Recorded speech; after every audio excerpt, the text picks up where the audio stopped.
Hello everyone, welcome to Magnet Brains. This is Barkha Gupta, your computer educator for class 10th. So students, last video में हमने discuss कर लिया था आपका chapter cascading style sheets का class attribute topic. So hope आपने class attribute वाली video देखी होगी जिसमें मैंने प्रैक्टिकली भी आपको बताया था कि किस तरीके से हम क्लास एट्रीब्यूट को यूज करते हैं कैस्केडिंग स्टाइल शीट में. तो आज इस वीडियो में हम डिस्कस करने वाले हैं इसी चैप्टर का next topic CSS elements and properties. अब अभी तक हमने जितने भी डिस्कस कर लिए हैं प्रॉपर्टीज, जैसे कि font property, font family, font size, है ना, ये कुछ प्रॉपर्टीज हमने देखी, उसका प्रैक्टिकल भी किया CSS स्टाइल शीट में. एक्सटर्नल स्टाइल शीट के थ्रू हमने प्रैक्टिकल देखा. आज इस वीडियो में हम कुछ और प्रॉपर्टीज को डिस्कस करने वाले हैं. तो CSS में कैस्केडिंग स्टाइल शीट्स में जो प्रॉपर्टीज होती हैं वो प्रॉपर्टीज कुछ इस तरीके से मैंने यहाँ पे डिफाइन की हुई है, जैसे universal selector, colours and background, properties related to fonts, properties related to text, properties related to margins and padding and property related to border. तो अब देखो, वेब पेज में बॉर्डर होती है, मार्जिन्स होती हैं, वेब पेज का बैकग्राउंड होता है, वेब पेज में जो आप टेक्स्ट लिखने वाले और अंडर होता है उसकी फॉन्ट रिलेटेड सेटिंग्स होती हैं, जो भी टेक्स्ट हम लिखते हैं तो टेक्स्ट रिलेटेड सेटिंग्स भी होती हैं. ओके, तो इन सभी के लिए बेसिकली हम इन सारी प्रॉपर्टीज का यूज करेंगे और इन सभी प्रॉपर्टीज में फर्दर क्या जो प्रॉपर्टीज कैसे सेट किया जाता है आज इस वीडियो में सीखेंगे. साथ में हम इसका प्रैक्टिकल भी देखेंगे कि इन सारी प्रॉपर्टीज को किस तरीके से हम कैस्केडिंग स्टाइल शीट में अप्लाई करते हैं. ओके, तो सबसे पहले जो इसमें प्रॉपर्टी जिसके बारे में हमें पढ़ना है वो है यूनिवर्सल सिलेक्टर. सेकंड हमें पढ़ना है colours and background. Web page में जो कलर बैकग्राउंड होता है किसी का भी टेक्स्ट का हो सकता है या फिर वेब पेज का खुद का हो सकता है, हेडिंग्स का हो सकता है ना, तो उसको कैसे हम सेट करते हैं. फॉन्ट से रिलेटेड कुछ प्रॉपर्टीज हमें पढ़ना है, टेक्स्ट से रिलेटेड, मार्जिन एंड पेडिंग्स. ओके, अब मार्जिन्स और पेडिंग्स क्या होता है. मार्जिन सभी को पता है, आप सभी के पास बुक कॉपीज होती है, टॉप, लेफ्ट, राइट और जो बॉटम 4 मार्जिन्स होती है, वही हम वेब पेज में भी सेट कर सकते हैं. वर्ड्स और लेटर्स के बीच में स्पेसेस के लिए पैडिंग यूज होती है property. Next is border property. तो चलिए without going any delay in सारी प्रॉपर्टीज को किस तरीके से हम CSS स्टाइल शीट में यूज करते हैं और देखते हैं. ठीक है, सो फर्स्ट प्रॉपर्टी हम डिस्कस करने वाले हैं यूनिवर्सल सिलेक्टर. अब देखो, यूनिवर्सल सिलेक्टर नाम से समझ में आ रहा है और इस प्रॉपर्टी के लिए हम जिस CSS का यूज करने वाले हैं, जिस स्टाइल का यूज करने वाले हैं वो है स्टार, जो अप्लाई होती है होल वेब पेज पे. होल वेब पेज मतलब paragraph, heading, list, URL tag, table tag, हर जगह पर आप इसको अप्लाई कर सकते हो. Okay, so sometimes you want to define a rule that is applicable to all elements of web page. बहुत ध्यान से समझिए, वेब पेज के सभी एलिमेंट्स पे अप्लाई करना है तब हम यूज करेंगे किसको, कौन से स्टाइल को, सिलेक्टर को, यूनिवर्सल सिलेक्टर को. For such a thing you can define a universal rule. इसे यूनिवर्सल रूल भी कहा जाता है. This rule you need to use universal CSS selector asterisk sign. किसके साथ हम इसका यूज करेंगे, asterisk sign के साथ यूज करेंगे. कहां पर, in place of selector. जहां पे हम selector लिखते हैं, कर्ली ब्रैकेट्स बनाते हैं, उसके अंदर हम प्रॉपर्टी और प्रॉपर्टी वैल्यू लिखते हैं, राइट. यही बेसिक फॉर्मेट होता है ना. देखो, किसी भी CSS स्टाइल में सिलेक्टर और रूल को डिफाइन करने का देखा भी हमने. सिलेक्टर, कर्ली ब्रैकेट्स में यहाँ पे लिखना है प्रॉपर्टी का नाम, देन कॉलन लगाना है और प्रॉपर्टी की आपको यहां लिखना है वैल्यू. ठीक है, देन सेमीकोलन से प्रॉपर्टी को एंड करना है. इसी तरीके से मल्टीपल प्रॉपर्टीज को हम स्पेसिफाई करते हैं. यही एक सिलेक्टर और रूल का बेसिक फॉर्मेट होता है. ठीक है, मतलब सिंटेक्स होता है, इसी पर बेस्ड हम सारी प्रॉपर्टीज अप्लाई करते हैं. तो सिलेक्टर, हेडिंग हो सकता है, बॉडी टैग हो सकता है, पैराग्राफ टैग हो सकता है, जो भी टैग पर आपको सिलेक्टर अप्लाई करना है, CSS अप्लाई करना है, हम यहाँ पे उसका नाम लिखते हैं. ठीक है, ये हम पढ़ चुके हैं, दिस इज द बेसिक्स. तो अब इस सारी प्रॉपर्टीज को जो अभी हमने देखी उनको हम इसी सिलेक्टर पे अप्लाई करने वाले हैं. तो ये आपके माइंड में सेट होना चाहिए. नाउ अब हम डिस्कस कर रहे हैं यहाँ पे सिलेक्टर. तो देखो, जहां पे सिलेक्टर की लिखते हैं उसी जगह पे हमने लिखा है स्टार. स्टार मतलब कौन सा सिलेक्टर, यूनिवर्सल सिलेक्टर, जो वेब पेज के सभी एलिमेंट्स पे अप्लाई होगा. चाहे वो एलिमेंट्स कोई सा भी हो, टेबल हो, कोई लिस्ट हो, ठीक है, या फिर हम बोल सकते हैं पैराग्राफ हो, हेडिंग्स हो, जो भी टैग आपने अप्लाई किए हुए हैं HTML में उन सभी पे अप्लाई हो जाएगा ये वाला स्टाइल शीट. ओके, ये वाला सिलेक्टर जो भी आप यहाँ पे फिर प्रॉपर्टी लिखने वाले. जैसे हमने यहाँ पे लिखा हुआ है स्टार के अंदर फॉन्ट साइज 18px. तो अब क्या होगा, होल वेब पेज में जितना भी टेक्स्ट लिखा होगा उसका फॉन्ट का साइज कितना हो जाएगा, 18px. अब वो किसी भी टैग में फॉन्ट टेक्स्ट लिखा हो. ओके, सो बात समझ में आई. यूनिवर्सल सिलेक्टर का क्या मतलब है. This rule will be applicable to all elements. It is defined with an asterisk as selector. तो होप आपको ये चीज अच्छे से क्लियर हुई होगी। नाउ अब नेक्स्ट देखते हैं प्रॉपर्टी हम। Next property related with colours and backgrounds. Okay, ये बहुत इंटरेस्टिंग प्रॉपर्टी है। कलर्स और बैकग्राउंड हमने HTML में जिस टैग में देखा था वो था बॉडी टैग। फाइन, यहां पर हम कलर और बैकग्राउंड सेट करेंगे। अब कलर फॉन्ट का कलर हो सकता है, ठीक है, बैकग्राउंड वेब पेज का भी बैकग्राउंड हो सकता है, या किसी हेडिंग या टेबल का भी बैकग्राउंड हो सकता है। तो किसी भी एलिमेंट का बैकग्राउंड यदि सेट करना है, उसके अंदर जो लिखे फॉन्ट है उनका कलर यदि आपको सेट करना है, तब हम कलर एंड बैकग्राउंड प्रॉपर्टी का यूज करते हैं। So in this section we are going to discuss following properties of colour and background. कौन कौन सी प्रॉपर्टी पढ़ना है हमें? कलर प्रॉपर्टी पढ़ना है, background colour, background image, background repeat. मतलब 4 प्रॉपर्टी हमें इसके अंदर पढ़ना है। कलर बैकग्राउंड में कितनी? 4 प्रॉपर्टीज को पढ़ना है। कलर प्रॉपर्टी को, बैकग्राउंड कलर को, बैकग्राउंड इमेज को, बैकग्राउंड रिपीट को। अब ये चारों प्रॉपर्टी क्या होती है कलर बैकग्राउंड से रिलेटेड, इन्हें पढ़ते हैं, ठीक है, one by one. So first हम प्रॉपर्टी देखते हैं, specify foreground colour through colour property. Foreground colour का मतलब समझ में आ रहा है? फॉरग्राउंड कलर का मतलब क्या है? फॉन्ट का कलर, है ना, जो आप टेक्स्ट लिखते हो, हेडिंग लिखते हो, या फिर कोई पैराग्राफ में कुछ आपने लिखा हुआ है टेक्स्ट, वो तो पैराग्राफ, हेडिंग जो भी आप लिख रहे हो उसका कलर, फॉन्ट का colour, that is called colour property. इसको हम यूज भी कर चुके हैं। Okay, so to describe foreground colour of an element you need to use the colour property. और कैसे यूज करते हैं हम? यहाँ पे सिलेक्टर का नाम लिखते हैं, कलर प्रॉपर्टी का नाम लिखते हैं, देन वैल्यू का नाम लिखते हैं। अब आप इसे सपोज हम यूज कर रहे हैं किस पर? H1 टैग पर। आपके वेब पेज में एक हेडिंग है, जितनी भी हेडिंग्स होगी H1 से जो भी हेडिंग होगी उनका कलर क्या सेट हो जाएगा? ये।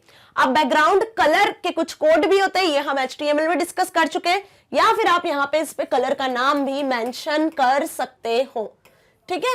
ये करली ब्रैकेट्स आना है, देन कलर लिखना है आपको, और आप कुछ इस तरीके से रेड, येलो, ग्रीन, ब्लू, जो आपको कलर सेट करना है हम वो कलर सेट कर सकते हैं। और जिस भी एलिमेंट का सेट करना है, ऐसा नहीं कि हेडिंग, आप पैराग्राफ में भी कोई कलर सेट करना चाहते हो तो पी टैग में भी इसको इस तरीके से यूज कर सकते हो। ओके, तो क्लियर हुआ कि कैसे हम कलर प्रॉपर्टी का यूज कर रहे हैं, और इसे हम पहले भी यूज कर चुके हैं, बट यहां पे हम टोटल कितनी प्रॉपर्टीज हमें पढ़ना है ना, उसको डिस्कस करने वाले हैं। Now next property is background colour. अब देखो बैकग्राउंड कलर क्या हुआ। बैकग्राउंड कलर मतलब सपोज एक तरीके से मैं आपको बताती हूं, ये हमने लिखी है एक हेडिंग, ठीक है। अब ये हेडिंग में हमने जो लिखा हुआ है वो हम लिखेंगे किसी और कलर से, और हेडिंग का जो कलर है वो सेट होना चाहिए किसी और कलर से। फाइन, सपोज हम हेडिंग को फिल कर देते हैं किस कलर से? हेडिंग को हम फिल कर देते हैं रेड कलर से, ठीक है। ये हमने हेडिंग फिल कर दी किस कलर से? रेड कलर से। ओके, तो ये हेडिंग का बैकग्राउंड कलर हुआ। क्या हुआ? ये हेडिंग का बैकग्राउंड कलर। और इस पे हम जो लिखने वाले हैं वो हम लिखेंगे ब्लू कलर से। ओके, किससे लिखेंगे हम? ब्लू कलर से। फाइन, तो जब आप ब्लू कलर से लिखोगे तो क्या होगा? सपोज हम यहां लिखते हैं मैग्नेट ब्रेन्स। ओके, तो अब देखिए ये एक हेडिंग थी, हेडिंग के पीछे बैकग्राउंड कलर, मतलब हेडिंग का बैकग्राउंड सेट हुआ है रेड, और उसके ऊपर हमने कलर प्रॉपर्टी से लिखा है क्या? Magnet brains. तो बैकग्राउंड समझ में आया क्या हुआ? अब यहाँ पे हम सेट करने वाले हैं बैकग्राउंड कलर। तो ये आप इस तरीके से हेडिंग का भी बैकग्राउंड सेट कर सकते हो, आप पूरे वेब पेज का भी बैकग्राउंड सेट कर सकते हो। ओके, तो आप यहाँ पे क्या कर सकते हो? बैकग्राउंड कलर प्रॉपर्टी का यूज करके heading, paragraph, table, list, web page का बैकग्राउंड, किसी का भी बैकग्राउंड सेट कर सकते हो इस प्रॉपर्टी का यूज करके। ओके, और कलर प्रॉपर्टी से क्या करते हैं? हम फॉन्ट का कलर सेट करते हैं। ये मैं इसलिए प्रेशराइज करके आपको बार बार बता रही हूं क्योंकि इसी में कंफ्यूज होते हैं बच्चे। 2 प्रॉपर्टी हो गई, एक कलर और एक background colour.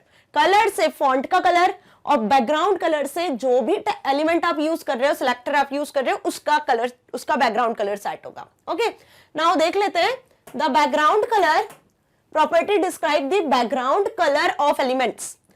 As you know that element body contains all the content of the HTML document. जैसे कि हमें पता है कि बॉडी टैग के अंदर हम क्या लिखते हैं? पूरा वेब पेज का कंटेंट लिखते हैं।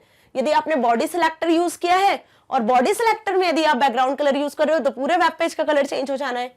H1 में यदि आप यूज कर रहे हो तो हेडिंग का कलर हो जाना है। टेबल टैग में यदि आप इसका यूज कर रहे हो बैकग्राउंड कलर का, तो टेबल का कलर चेंज हो जाना है। So to change background color of an entire page, you need to apply background color property to body tag element.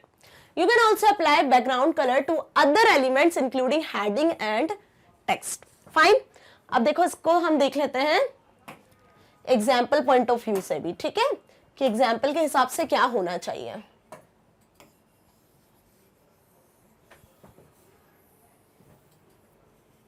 Okay, now following code applies different background. तो देखिए यहां पे सबसे पहले यूज किया है हमने इसको बॉडी टैग के हिसाब से।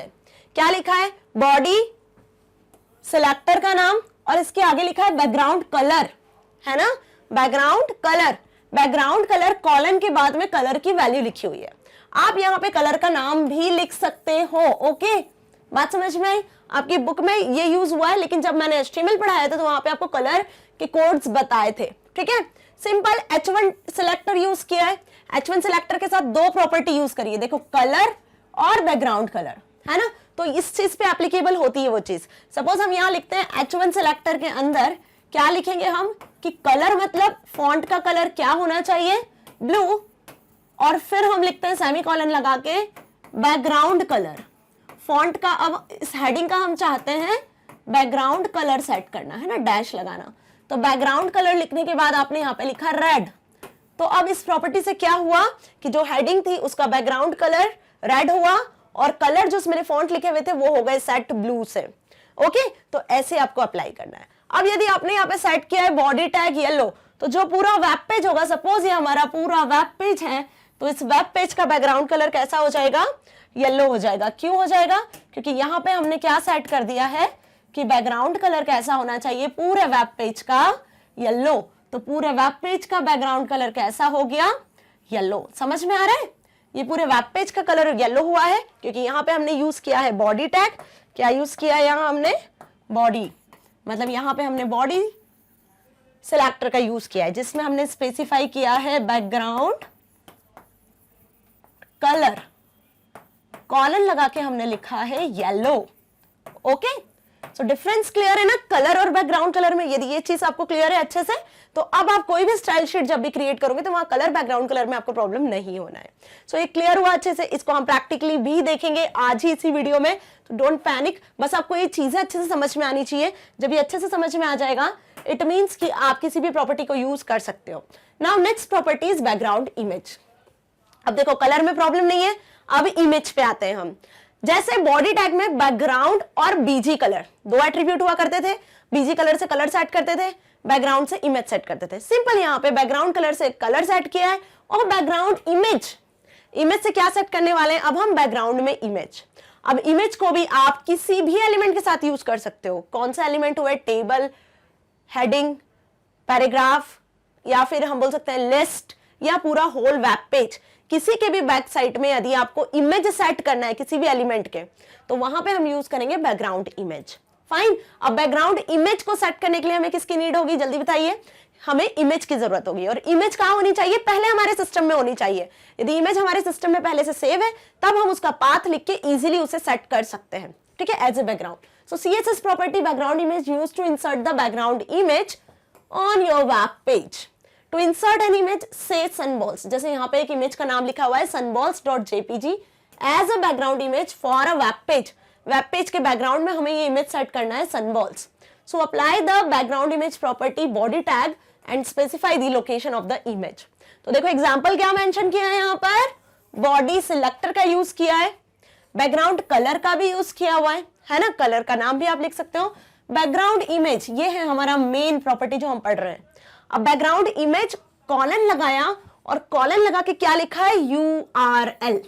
अब URL का फुल फॉर्म पता है? Uniform resource locator. कि सिस्टम में आपकी इमेज कहां पर सेव है उसकी लोकेशन हमें मेंशन करनी है। लोकेशन हमें मेंशन करनी है कहां पर? इन ब्रैकेट्स में, ठीक है, सर्कुलर ब्रैकेट्स में। और यहां पे आपको लिखना है उस इमेज का नाम। फिर से समझ लीजिए क्या लिखा हुआ है यहाँ पे? बैकग्राउंड इमेज आपको लिखना है डैश लगा के, और इमेज लिखने के बाद कॉलन लगाना है और URL लिखना है। और URL को आपको इन ब्रैकेट्स में, सर्कुलर ब्रैकेट्स में, डबल इन्वर्टेड के अंदर यहां आपको अपनी इमेज का नाम लिखना है, ठीक है। देन सेमीकोलन से एंड कर देना है। So this is the way to add the background image. Background image को हम कहाँ ऐड कर रहे हैं? बॉडी, मतलब कि पूरे वेब पेज में ऐड करने वाले हो, आप वेब पेज के बैकग्राउंड में सेट करने वाले हो। तो ये हो गया वेब बैकग्राउंड इमेज का, ठीक है। अब यहाँ पे एक चीज और ध्यान रखनी है कि सपोज जो आपकी फाइल है, CSS फाइल है या जो HTML फाइल है, वो कहाँ सेव है? सी ड्राइव में सेव है, किसी फोल्डर में सेव है, तो आपकी इमेज भी यदि उसी सेम जगह पर सेव है तब आपको ये फाइल का पूरा पाथ लिखने की जरूरत नहीं होती, आप इस तरीके से सिर्फ फाइल का नाम लिख सकते हो। लेकिन यदि इमेज सपोज आपकी डी ड्राइव में है या डेस्कटॉप पे है, बाकी CSS फाइल और HTML फाइल आपकी सी ड्राइव में है, तो जब पाथ अलग अलग हो जाता है आपकी इमेज का और फाइल्स का, तब हमें यहाँ पे पूरा पाथ मेंशन करना पड़ेगा। जैसे सी ड्राइव में या डेस्कटॉप पे यूजर्स के अंदर कोई और फोल्डर में आपकी फाइल है, तो पूरा पाथ हमें यहाँ मेंशन करना पड़ेगा। ओके, तभी आपकी इमेज क्या होगी, वेब पेज पे बैकग्राउंड में शो होगी। तो मेरी बात समझ में आ गई अच्छे से? क्या समझाया मैंने अभी कि यदि आपको बैकग्राउंड इमेज सेट करनी है तो हमें URL लिखकर सर्कुलर ब्रैकेट्स के अंदर इमेज का पाथ लिखना है। ठीक है, सेम जगह पर है फाइल भी और इमेज भी, तब आपको लॉन्ग पाथ लिखने की जरूरत नहीं है, डायरेक्ट आप फाइल का नाम भी लिख सकते हो। Now next property is repeat background image. देखो ये अच्छा कॉन्सेप्ट है। अब जब हम कोई इमेज सेट करते हैं वेब पेज में, तो उसके पीछे आपने देखा होगा बैकग्राउंड में यदि इमेज का साइज छोटा होता है तो मोस्ट ऑफ द टाइम की इमेज रिपीट होती है इमेज रिपीट। जब इमेज रिपीट होती है, सपोज ये एक वेब पेज है, ओके, और यहाँ पे हमने एक इमेज सेट की हुई है पूरे बैकग्राउंड में, पर वो बैकग्राउंड में शो नहीं हो रही है, वेब पेज के इतने ही पोर्शन पे शो हो रही है। ओके, अब बैकग्राउंड में आपने सेट की है तो वो इमेज अपने आप को क्या कर रही है, रिपीट कर रही है। ठीक है, होल बैकग्राउंड में। तो इस तरीके से क्या होगा, इमेज रिपीट होगी। फाइन, एक फ्लावर की हमने कोई इमेज सेट की थी, तो अब ये इमेज अपने आप को रिपीट कर रही है। तो ये CSS की बेस्ट प्रॉपर्टी है यहाँ पर कि यदि आप चाहो तो इमेज को रिपीट नहीं करवा सकते हो। जिस तरीके से आप इमेज को रिपीट करवाना चाहते हो X एक्सिस में, Y एक्सिस में, उस तरीके से हम यहाँ पे प्रॉपर्टी को सेट कर सकते हैं। देखो इसे बोलते हैं X एक्सिस, है ना, मैथ्स में सबने ग्राफ्स देखे हैं, और इसे बोलते हैं Y एक्सिस। तो यदि आप चाहते हो कि इमेज रिपीट हो, लेकिन कैसे रिपीट हो, X एक्सिस में, तो हम ये भी कर सकते हैं। इमेज रिपीट हो लेकिन Y एक्सिस में, तब हम ये भी कर सकते हैं। या आप चाहते हो कि इमेज रिपीट ही ना हो, बस एक बार आपको पूरे होल वेब पेज पे शो हो, तो आप वो भी कर सकते हो। ठीक है, या इमेज रिपीट हो, तो रिपीट तो बाय डिफॉल्ट होती है यदि स्मॉल साइज में होती है। तो अब इसके लिए क्या प्रॉपर्टीज हैं इन सारी चीजों के लिए, वो देख लेते हैं। So do you know that by default a background image is repeated both horizontally and vertically. Horizontally vertically मतलब X एक्सिस Y एक्सिस, ये हॉरिजॉन्टली और ये vertically. Fine. The entire screen, but you can control this behavior by using the property background repeat. तो अब हम कौन सी property use करने वाले हैं, बैकग्राउंड रिपीट प्रॉपर्टी का यूज करने वाले हैं, जिसके थ्रू हम इमेज को रिपीट होने से कंट्रोल कर सकते हैं। ओके, नाउ चलो देखते हैं कौन कौन से इसकी प्रॉपर्टीज है, किस तरीके से हमें इसे यूज करना है। तो इसे यूज करने के लिए हमें बैकग्राउंड रिपीट की 4 वैल्यू को एक्सेस करना है, और वो 4 वैल्यू ये होगी कुछ। बैकग्राउंड रिपीट प्रॉपर्टी का नाम लिखा और इसकी कॉलन लगा के इसकी वैल्यू हुई repeat X, repeat Y, repeat और नो रिपीट। बात समझ में आ गई? ये 4 वैल्यू होती है बैकग्राउंड रिपीट की। यदि आप लिखते हो बैकग्राउंड रिपीट रिपीट X, तो जो इमेज होगी वो कैसे रिपीट होगी, X एक्सिस में रिपीट होगी। जो भी इमेज होगी आपकी वो यहां पर शो होगी रिपीट होती हुई। यदि आप सेट करते हो बैकग्राउंड रिपीट रिपीट Y, तो जो इमेज होगी वो आपको इस तरीके से Y एक्सिस पे रिपीट होती हुई शो होगी। यदि आप लिखोगे बैकग्राउंड रिपीट कॉलन उसकी वैल्यू रिपीट सेट करोगे, तो वो पूरे होल वेब पेज पे आपको रिपीट होके शो होगी। यदि आप लिखोगे नो रिपीट, तो इमेज जो है वो आपको रिपीट होके शो नहीं होगी, एक सिंगल इमेज शो होगी। So this the image is repeated horizontally, vertically, both horizontally and vertically, and not repeated at all. तो ये 4 वैल्यू होती है बैकग्राउंड रिपीट एट्रीब्यूट की, ठीक है, प्रॉपर्टी की। चलो अब इसको देख लेते हैं कैसे इसको आपको यूज करना है। तो यहाँ पे एक एग्जांपल मैंने लिया हुआ है CSS प्रॉपर्टी का। हम अप्लाई कर रहे हैं बैकग्राउंड एट्रीब्यूट को बॉडी सिलेक्टर पर। पहले हमने अप्लाई किया है body colour, background colour, then background image, then background repeat. अब हम क्या चाहते हैं कि इमेज रिपीट हो नहीं हो, इमेज रिपीट नहीं होना चाहिए, तो हमने लिखा है नो रिपीट। और यहाँ पे मैंने आपको तीनों प्रॉपर्टीज यूज कर ली है जो अभी हमने कलर बैकग्राउंड की देखी है। आप चाहो तो यहाँ पे कलर प्रॉपर्टी को भी यूज कर सकते हो। कलर में आप लिख सकते हो सपोज ब्लू, कि जो कलर होगा पूरे वेब पेज का वो ब्लू कलर से शो होगा। ठीक है, तो अब ये चारों प्रॉपर्टी एक साथ हमने यूज की है बॉडी सिलेक्टर में। इसी तरीके से पैराग्राफ, हेडिंग्स, टेबल, लिस्ट, सब जगह आप इस तरीके से प्रॉपर्टी को यूज कर सकते हो। तो पहली प्रॉपर्टी अच्छे से समझ में आई, यूनिवर्सल सिलेक्टर। दूसरी समझ में आई colour and background. Colour background में 4 देखी, background colour, colour background image और बैकग्राउंड रिपीट। इन सभी की वैल्यूज भी हमने देखी किस तरीके से यूज करना है। ठीक है, अब नेक्स्ट प्रॉपर्टी को पढ़ते हैं हम, और वो प्रॉपर्टी है प्रॉपर्टी रिलेटेड टू फॉन्ट्स। तो फॉन्ट से रिलेटेड क्या प्रॉपर्टीज होती हैं?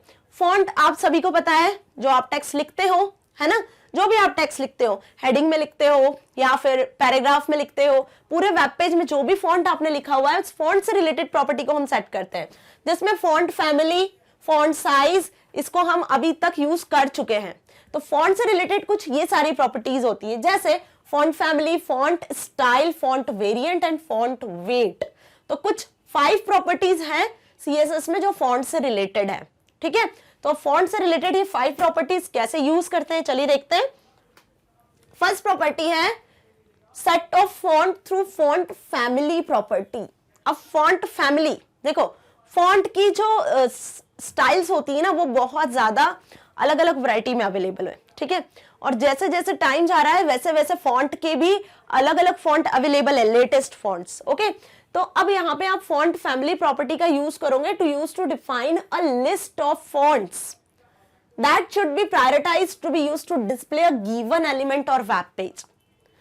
If the first font of the list is not installed on the computer, used to access the site, the next font of the list will be tried until a suitable font is found.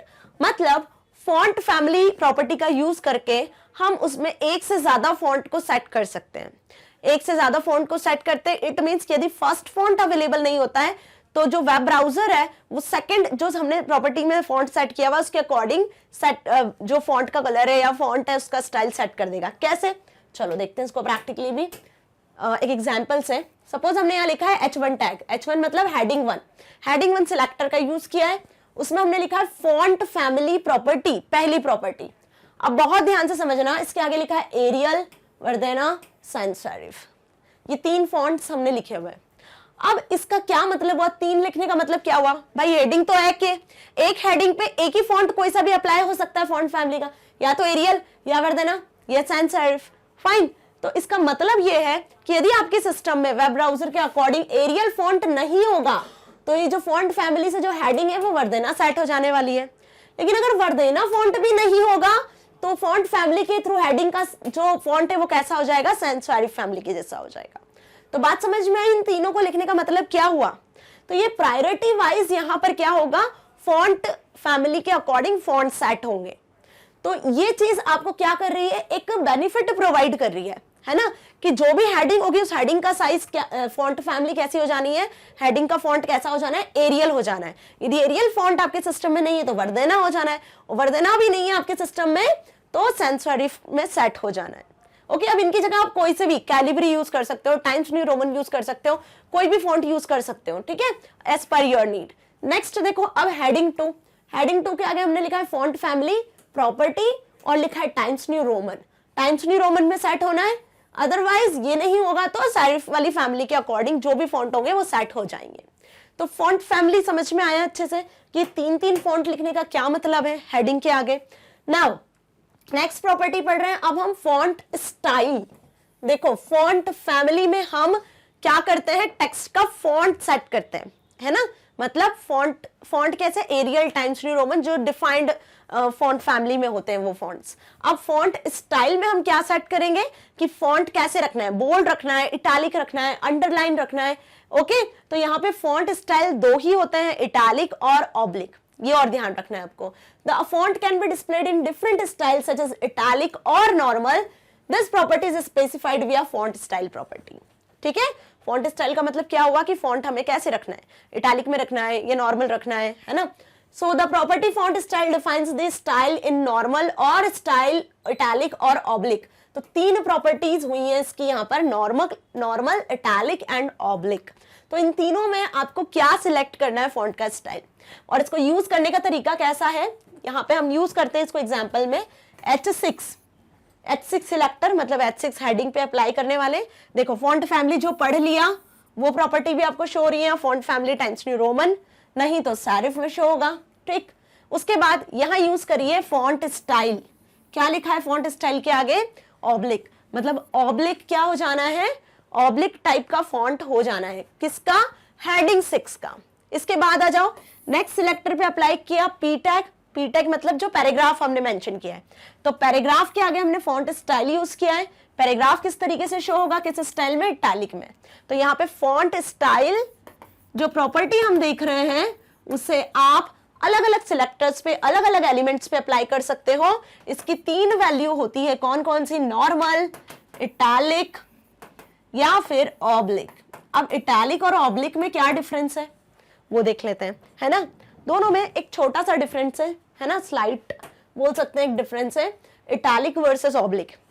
Italic forms are generally cursive in nature, italic का मतलब ही cursive होता है, while oblique faces are typically sloped version of the regular face। मतलब oblique में जो font होते हैं वो रेगुलर होते हैं लेकिन स्लाइटली एक स्लोप टाइप में होता है, ठीक है। However, if the font being used does not have italic or oblique faces, in most cases there is a little if any difference between italic and oblique। यदि italic और oblique आप font style set नहीं करते हो तो जो normal font style होता है वो सेट होता है, ठीक है। अब देखो यहाँ नॉर्मल फॉन्ट स्टाइल ये होता है, तीनों एग्जाम्पल मैंने शो किए। ये इटैलिक फॉन्ट स्टाइल है, फॉन्ट देखना, ये इटैलिक है, ये नॉर्मल है और ये ऑब्लिक है जो स्लोप जैसे दिख रहे हैं आपको, एक स्लोप के फॉर्म में, स्लोप्ड वर्जन में दिख रहे हैं। ओके, तो ये तीनों तरीके के फॉन्ट हम देख सकते हैं, सेट कर सकते हैं किस प्रॉपर्टी के थ्रू? फॉन्ट स्टाइल प्रॉपर्टी के थ्रू। और फॉन्ट फैमिली प्रॉपर्टी से क्या सेट करते हैं हम? फॉन्ट फैमिली से हम सेट करते हैं फॉन्ट का बोल सकते हैं किस तरीके से आपको फॉन्ट चाहिए, है ना। Arial, Times New Roman, Calibri, Verdana, ठीक है। नाउ नेक्स्ट प्रॉपर्टी अब हम देखेंगे फॉन्ट से रिलेटेड, कौन सी? नॉर्मल और स्मॉल कैप्स, जिसे बोलते हैं font variant property. Font variant मतलब कि नॉर्मल और स्मॉल कैप्स किस तरीके से आपको फॉन्ट रखने हैं, नॉर्मल रखने हैं या कैपिटल लेटर्स में रखने हैं या स्मॉल कैप्स में रखने हैं, तो फॉन्ट वेरिएंट प्रॉपर्टी यहाँ पे हम यूज करेंगे। अब font can be displayed in 2 variants, 2 variant में हम देखते हैं फॉन्ट को, नॉर्मल फॉन्ट में या स्मॉल कैप्स में। मतलब फॉन्ट वेरिएंट की 2 ही वैल्यू है, नॉर्मल और small caps. A small cap font is a font that uses smaller sized capitalized letter in place of lower case letters, है ना। स्मॉल कैप्स का मतलब क्या हुआ? यहाँ पे आ जाइए, आप एग्जाम्पल पे देखो क्या लिखा हुआ है यहाँ पे, this is small caps representation. अब ये जो लिखा है ना, this is small cap representation, इसको बहुत ध्यान से देखो, ये पूरा कैपिटल लेटर्स में लिखा हुआ है लेकिन हर एक वर्ड का जो फर्स्ट लेटर है वो कैपिटल है, वो लार्ज है, एज कंपेयर टू उसके बाद जो लेटर्स है वो आपको क्या दिख रहे हैं? स्मॉल दिख रहे हैं, है ना, हाइट में। तो ये होते हैं स्मॉल कैप्स। मतलब सपोज यदि मैं लिखती हूँ मैग्नेट ब्रेन्स कैपिटल लेटर में, तो ये हो जाएगी प्रॉपर्टी किसकी? स्मॉल कैप्स की। मतलब फर्स्ट लेटर का हाइट और सेकंड लेटर से जो पूरा वर्ड का हाइट है वो आपको स्मॉल दिखेगा। This is called small caps, कि फर्स्ट लेटर कैपिटल होगा। ओके, सो ये हो गई स्मॉल कैप प्रॉपर्टी किसकी? फॉन्ट वेरिएंट की वैल्यू हो गई। अब नॉर्मल यदि आप सेट करोगे तो नॉर्मल या तो अपर में शो होगा या लोअर में शो होगा, जो आपने टेक्स्ट लिखा होगा। So normal font variant and small cap font variant, यहाँ पे आपको साइज और तरीका दिख रहा है किस तरीके से शो होते हैं। अब इसको यूज कैसे करना है?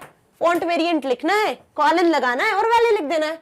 किस पर? सपोज हम हेडिंग 3 और हेडिंग 4, अब यहाँ सिलेक्टर कोई भी हो सकता है, बार बार मैं बोल रही हूँ कि किसी भी सिलेक्टर पे आप फॉन्ट वेरिएंट अप्लाई कर सकते हो। हेडिंग पे अप्लाई किया हुआ है, फॉन्ट वेरिएंट लिखा, कॉलन लगाया और उसकी वैल्यू लिख दी, स्मॉल कैप्स या फिर नॉर्मल। तो ये हुआ तरीका फॉन्ट वेरिएंट को यूज करने का। ओके, अब यहाँ पे हमें क्या ध्यान रखना है कि please note that if font variant property is set to small caps, no small caps font is available on client computer, then the browser will show the text in uppercase instead। यदि आपका browser इसको support नहीं करता है small caps value को, तो आपको upper case में ही शो होंगे। ओके, तो बात समझ में आ गई। फॉन्ट वेरिएंट की 3 प्रॉपर्टी देख ली, font family, font style and font variant. अब नेक्स्ट प्रॉपर्टी हम देखेंगे क्या? फॉन्ट वेट, है ना। फॉन्ट वेट, फॉन्ट वेट का मतलब क्या हुआ यहाँ पर? It specify the boldness.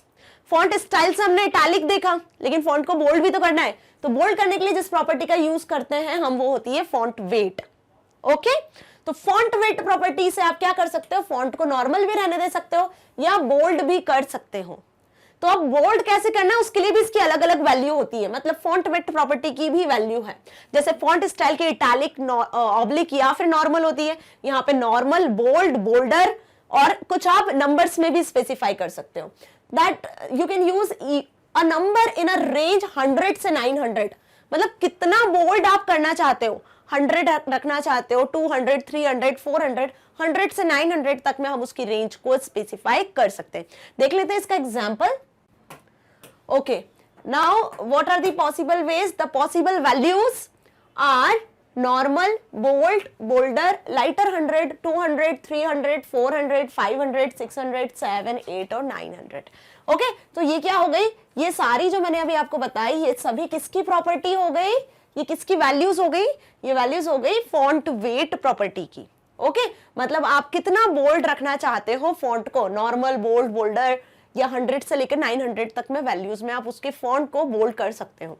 Clear? Some examples, अब देखो कुछ इसके एग्जांपल्स हमने यहाँ मेंशन करे.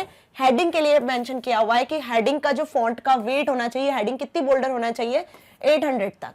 ठीक है, और P मतलब पैराग्राफ टैग, पैराग्राफ में जो टेक्स्ट है वो नॉर्मल होना चाहिए, है ना, उसमें हमने कोई भी बोल्ड को यूज नहीं किया है, बोल्ड वैल्यू को यूज नहीं किया है, तो फॉन्ट वेट नॉर्मल. ओके, लिखने का तरीका समझ में आ गया, कॉलन से सेपरेट करना है वैल्यू को और प्रॉपर्टी को. सो होप आपको ये फॉन्ट वेट भी इजीली समझ में आया है. तो बोल्डर करने के लिए फॉन्ट वेट, इटैलिक करने के लिए किसका यूज करना है हमें, फॉन्ट स्टाइल प्रॉपर्टी का, जिसमें इटैलिक, ऑब्लिक और नॉर्मल 3 वैल्यू होती है. ओके, नाउ नेक्स्ट प्रॉपर्टी, अब अंडरलाइन भी तो करना है, ये 3 तो होती है formatting, bold, italic and underline. तो अंडरलाइन जैसी चीज के लिए भी हम एक प्रॉपर्टी यूज करने वाले हैं. इसके बाद पहले यूज कर लेते हैं फॉन्ट साइज. फॉन्ट साइज मतलब फॉन्ट आपको स्मॉल रखना है, जैसे बाय डिफॉल्ट अपन सेट करते हैं ना फॉन्ट को 11, 12, 13, 14, 16 तक आप फॉन्ट को सेट कर सकते हो. हाई फॉन्ट रखना है तो हम 32, 26 एक फॉन्ट के साइज को स्पेसिफाई करते हैं बाकी सारे सॉफ्टवेयर्स में. यहाँ पे आपको फॉन्ट के साइज को स्पेसिफाई करना है तो उसके लिए हम यूज करते हैं फॉन्ट साइज प्रॉपर्टी को. अब फॉन्ट साइज प्रॉपर्टी में फॉन्ट के साइज को 4 तरीके से हम लिख सकते हैं. इसकी वैल्यू को, फॉन्ट साइज प्रॉपर्टी की वैल्यू को हम 4 तरीके से लिख सकते हैं. कौन कौन सी वैल्यू है इसकी 4? पिक्सेल्स, पॉइंट साइज मतलब पीटी, परसेंटेज एंड ईएम, है ना. अब पिक्सेल्स और पीटी में तो आपने देखा है फॉन्ट को लिखते हैं. ठीक है, स्मॉल ग्रेटर जैसे भी आप लिख सकते हो. तो पिक्सेल्स मतलब पीएक्स में आपको मेंशन करना है, पीटी मतलब पॉइंट साइज होना चाहिए फॉन्ट का साइज, परसेंटेज और ईएम. अब ईएम में बहुत लार्ज हो जाती है वैल्यू और परसेंटेज में एक नॉर्मल वे में शो होती है. तो ये 4 तरीके से हम फॉन्ट की साइज की वैल्यू स्पेसिफाई कर सकते हैं. To set the size of a font you can use property font size. There are many different unit to describe the font size and these units are PT, PX, percentage and EM. अब देख लेते हैं इनकी values को कैसे use करना है हमें. ठीक है, तो चारों को हम कुछ इस तरीके से यूज कर सकते हैं. ये एग्जाम्पल है फॉन्ट साइज प्रॉपर्टी का. H1 हो गया हेडिंग टैग, जिसमें फॉन्ट साइज हमने लिखा है px पिक्सल में 30 px. ठीक है, नेक्स्ट हमने यूज किया है सिलेक्टर स्ट्रॉन्ग मतलब, और स्ट्रॉन्ग के अंदर हमने लिखा है फॉन्ट साइज 16 pt में. नेक्स्ट सिलेक्टर हमने लिखा है li टैग मतलब कि लिस्ट टैग, और इसमें हमने लिखी है फॉन्ट का साइज परसेंटेज में. नेक्स्ट p टैग यूज किया है और p टैग में हमने मतलब पैराग्राफ में लिखा हुआ है 2em. तो ये 4 तरीके हो गए किसके, फॉन्ट के साइज को मेंशन करने के, फॉन्ट साइज की वैल्यू को स्पेसिफाई करने के. Here the unit PT specifies the font size in absolute unit. जो पीटी है वो एब्सोल्यूट यूनिट में शो हो रहा है, where is the other specify the font size in relative and adjustable. मतलब पीटी एब्सोल्यूट वैल्यू है, बाकी जो है पीटी के अलावा पीएक्स, परसेंटेज, ईएम ये एडजस्टेबल है, रिलेटिव है, इन्हें आप सेट कर सकते हो. So there is one key difference between the 4 units. क्या key difference है कि PT और PX are make font size absolute, ठीक है, while percentage and EM allow the adjust to the font size, that is ये क्या हो गए, relative. ओके, तो बात समझ में आई. PT, PX, परसेंटेज, EM, इन 4 तरीके से हम क्या कर सकते हैं, फॉन्ट के साइज को सेट कर सकते हैं. अब ये टेबल में मैंने चारों टाइप लिखे हुए हैं, ये आपसे एमसीक्यूज में, 1 वर्ड्स में, फिलअप्स में पूछ सकते हैं. PX मतलब पिक्सल, टाइप इसका एब्सोल्यूट है. Now a single dot on a monitor. अब पिक्सल सबको क्लियर है ना, क्या होता है, एक सिंगल डॉट मॉनिटर पे जो होता है. जब ऐसे मल्टीपल डॉट मिलकर कोई पिक्चर, इमेज, फॉन्ट बनाते हैं तो वो px कहलाते हैं, है ना. तो ऐसे जब नंबर ऑफ डॉट्स मिलते हैं तब एक इंच बनता है. इंच डिपेंड करता है, ठीक है, मॉनिटर के रेजोल्यूशन पे. नाउ pt मतलब point. A point is 1/72 of an inch, मतलब 72 पिक्सल बनते हैं जब 1 इंच बनता है. ठीक है, 72 पिक्सल से 1 इंच बनता है, ये हमने पहले भी देखा है. ठीक है, जब हम इमेज की हाइट विड्थ सेट कर रहे थे HTML टैग में. तो यहाँ पे PT पॉइंट का मतलब क्या हुआ, 1/72 of an inch. EMS relative value होती है. 1 EM is equal to the font size of the current font. जो करंट फॉन्ट सेट किया हुआ है उसके इक्वल होता है. ठीक है, 3 times equal, triple size equal. मतलब यदि आपने 12 सेट किया हुआ है फॉन्ट सपोज, तो जब आप इसको EM में सेट करोगे 12 EM, तो वो 12 इसके ट्रिपल साइज में शो होगा। देखो इसका ट्रिपल साइज शो होगा, तो EM कितना ग्रेटर होता है, समझ में आया? ठीक, नाउ इसको प्रैक्टिकली भी देखेंगे हम, ताकि आपको ये चीज और अच्छे से समझ में आएगी। Percentage relative, a percent specify a value relative to the current value, current value से रिलेटेड होता है। ठीक है, इसमें ज्यादा डिफरेंस शो नहीं होता है। PT, PX और परसेंटेज, इन तीनों वैल्यू में ज्यादा डिफरेंस नहीं होता, लेकिन EM जो है वो ट्रिपल साइज से शो होने लगता है, जो करंट आपने फॉन्ट सेट किया हुआ है। तो यदि अभी यहाँ समझ में नहीं भी आ रहा है तो डोंट वरी, इसे जब हम प्रैक्टिकल देखेंगे तब आपको ये चीज और अच्छे से समझ में आ जाएगी कि फॉन्ट साइज की 4 वैल्यू कैसी होती है। Fine, now last property is, अब यहाँ पे चारों प्रॉपर्टीज को मेंशन किया हुआ है, font style, font weight, font size and font family. Clear? एक साथ आप इनको इस तरीके से यूज कर सकते हैं, P टैग में यूज किया हुआ है। Now next is properties related to text. अब जो अंडरलाइन मैंने वाली बात की थी ना, वो टेक्स्ट प्रॉपर्टीज में आएगी।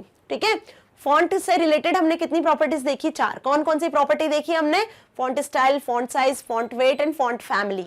चारों हमने अभी देख लिया एक साथ कैसे यूज करते हैं। ओके, अब हम बात कर रहे हैं next category, that is property related with text. और टेक्स्ट को अंडरलाइन कैसे करना है, टेक्स्ट को कैसे डेकोरेट करना है, इवन टेक्स्ट का डेकोरेशन से रिलेटेड भी हमें यहाँ प्रॉपर्टी पढ़ना है। टेक्स्ट के बीच में स्पेस, टेक्स्ट का अलाइनमेंट, टेक्स्ट और वर्ड्स के बीच में स्पेस, लेटर्स के बीच में स्पेस, टेक्स्ट को ट्रांसफॉर्म करना। तो ये जो सारी प्रॉपर्टीज मैंने अभी आपको बोली ना टेक्स्ट से रिलेटेड, वो हम इसमें पढ़ने वाले हैं, जिसमें हमें कुल मिला के पढ़ना है text indent, text align, text decoration, word spacing, letter spacing and text transform. So इस सेक्शन में हम डिस्कस करने वाले हैं टेक्स्ट को कैसे कंट्रोल किया जाता है वेब पेज पर। वेब पेज पर टेक्स्ट को कंट्रोल करने के लिए इन सारी प्रॉपर्टीज का यूज करेंगे। तो देख लें अब इनको भी 1 बाय 1 जल्दी से, ताकि फिर हम इनका प्रैक्टिकल भी देखेंगे। So sometimes you need to add some blank spaces. पहले देख रहे हैं टेक्स्ट इंडेंट।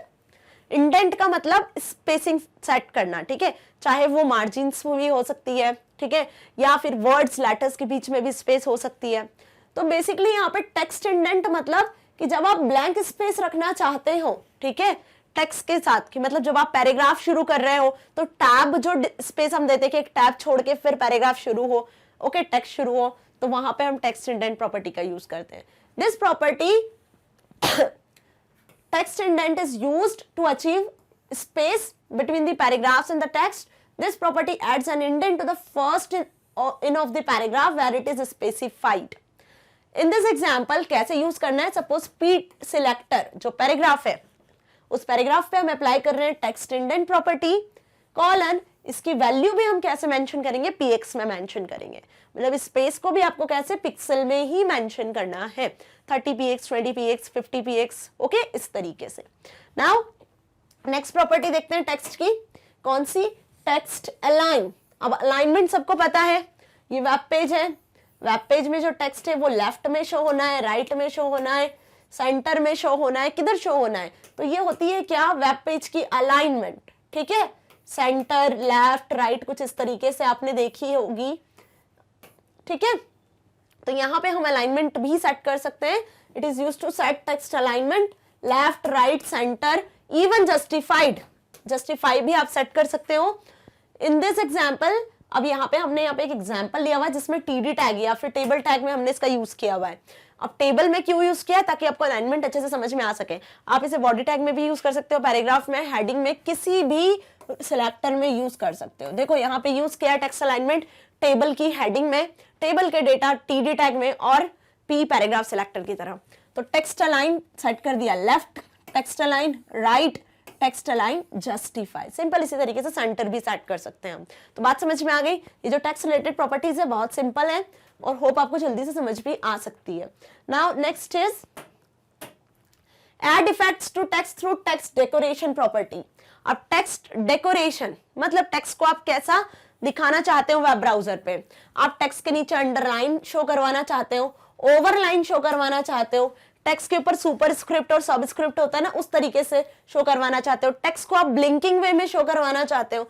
तो आप टेक्स्ट को किस तरीके से डेकोरेट करना चाहते हो वो हम इस प्रॉपर्टी से सीखते हैं। और इस प्रॉपर्टी की वैल्यूज होती है 4, underline, overline, line through text या फिर ब्लिंकिंग टेक्स्ट। इसको कैसे यूज करना है इसका एग्जाम्पल देख लेते हैं। जैसे यहाँ पे पहले हमने यूज किया हुआ है कुछ हेडिंग्स के लिए, है ना, हेडिंग 1, हेडिंग 3 और हेडिंग 2, तीनों पे हमने वो वैल्यूज को लिखा हुआ है। टेक्स्ट डेकोरेशन लिखना है पूरा, कॉलन लगाना है, अंडरलाइन उसकी वैल्यू सेट करना है। टेक्स्ट डेकोरेशन लिखा, लाइन थ्रू सेट किया, टेक्स्ट डेकोरेशन लिखा और ओवरलाइन शो किया उसकी वैल्यू। अब इन तीनों का आंसर देखो आप, जब आप अंडरलाइन लिखते हो तो ये टेक्स्ट के नीचे आपको शो हो रही है अंडरलाइन, इस तरीके से टेक्स्ट शो होगा। ओवरलाइन मतलब टेक्स्ट के ऊपर आपको लाइन शो होगी, और लाइन थ्रू मतलब लाइन आपको टेक्स्ट के ऊपर शो होगी, वो जो सुपरस्क्रिप्ट सबस्क्रिप्ट देखा था हमने, ठीक है, उस तरीके से।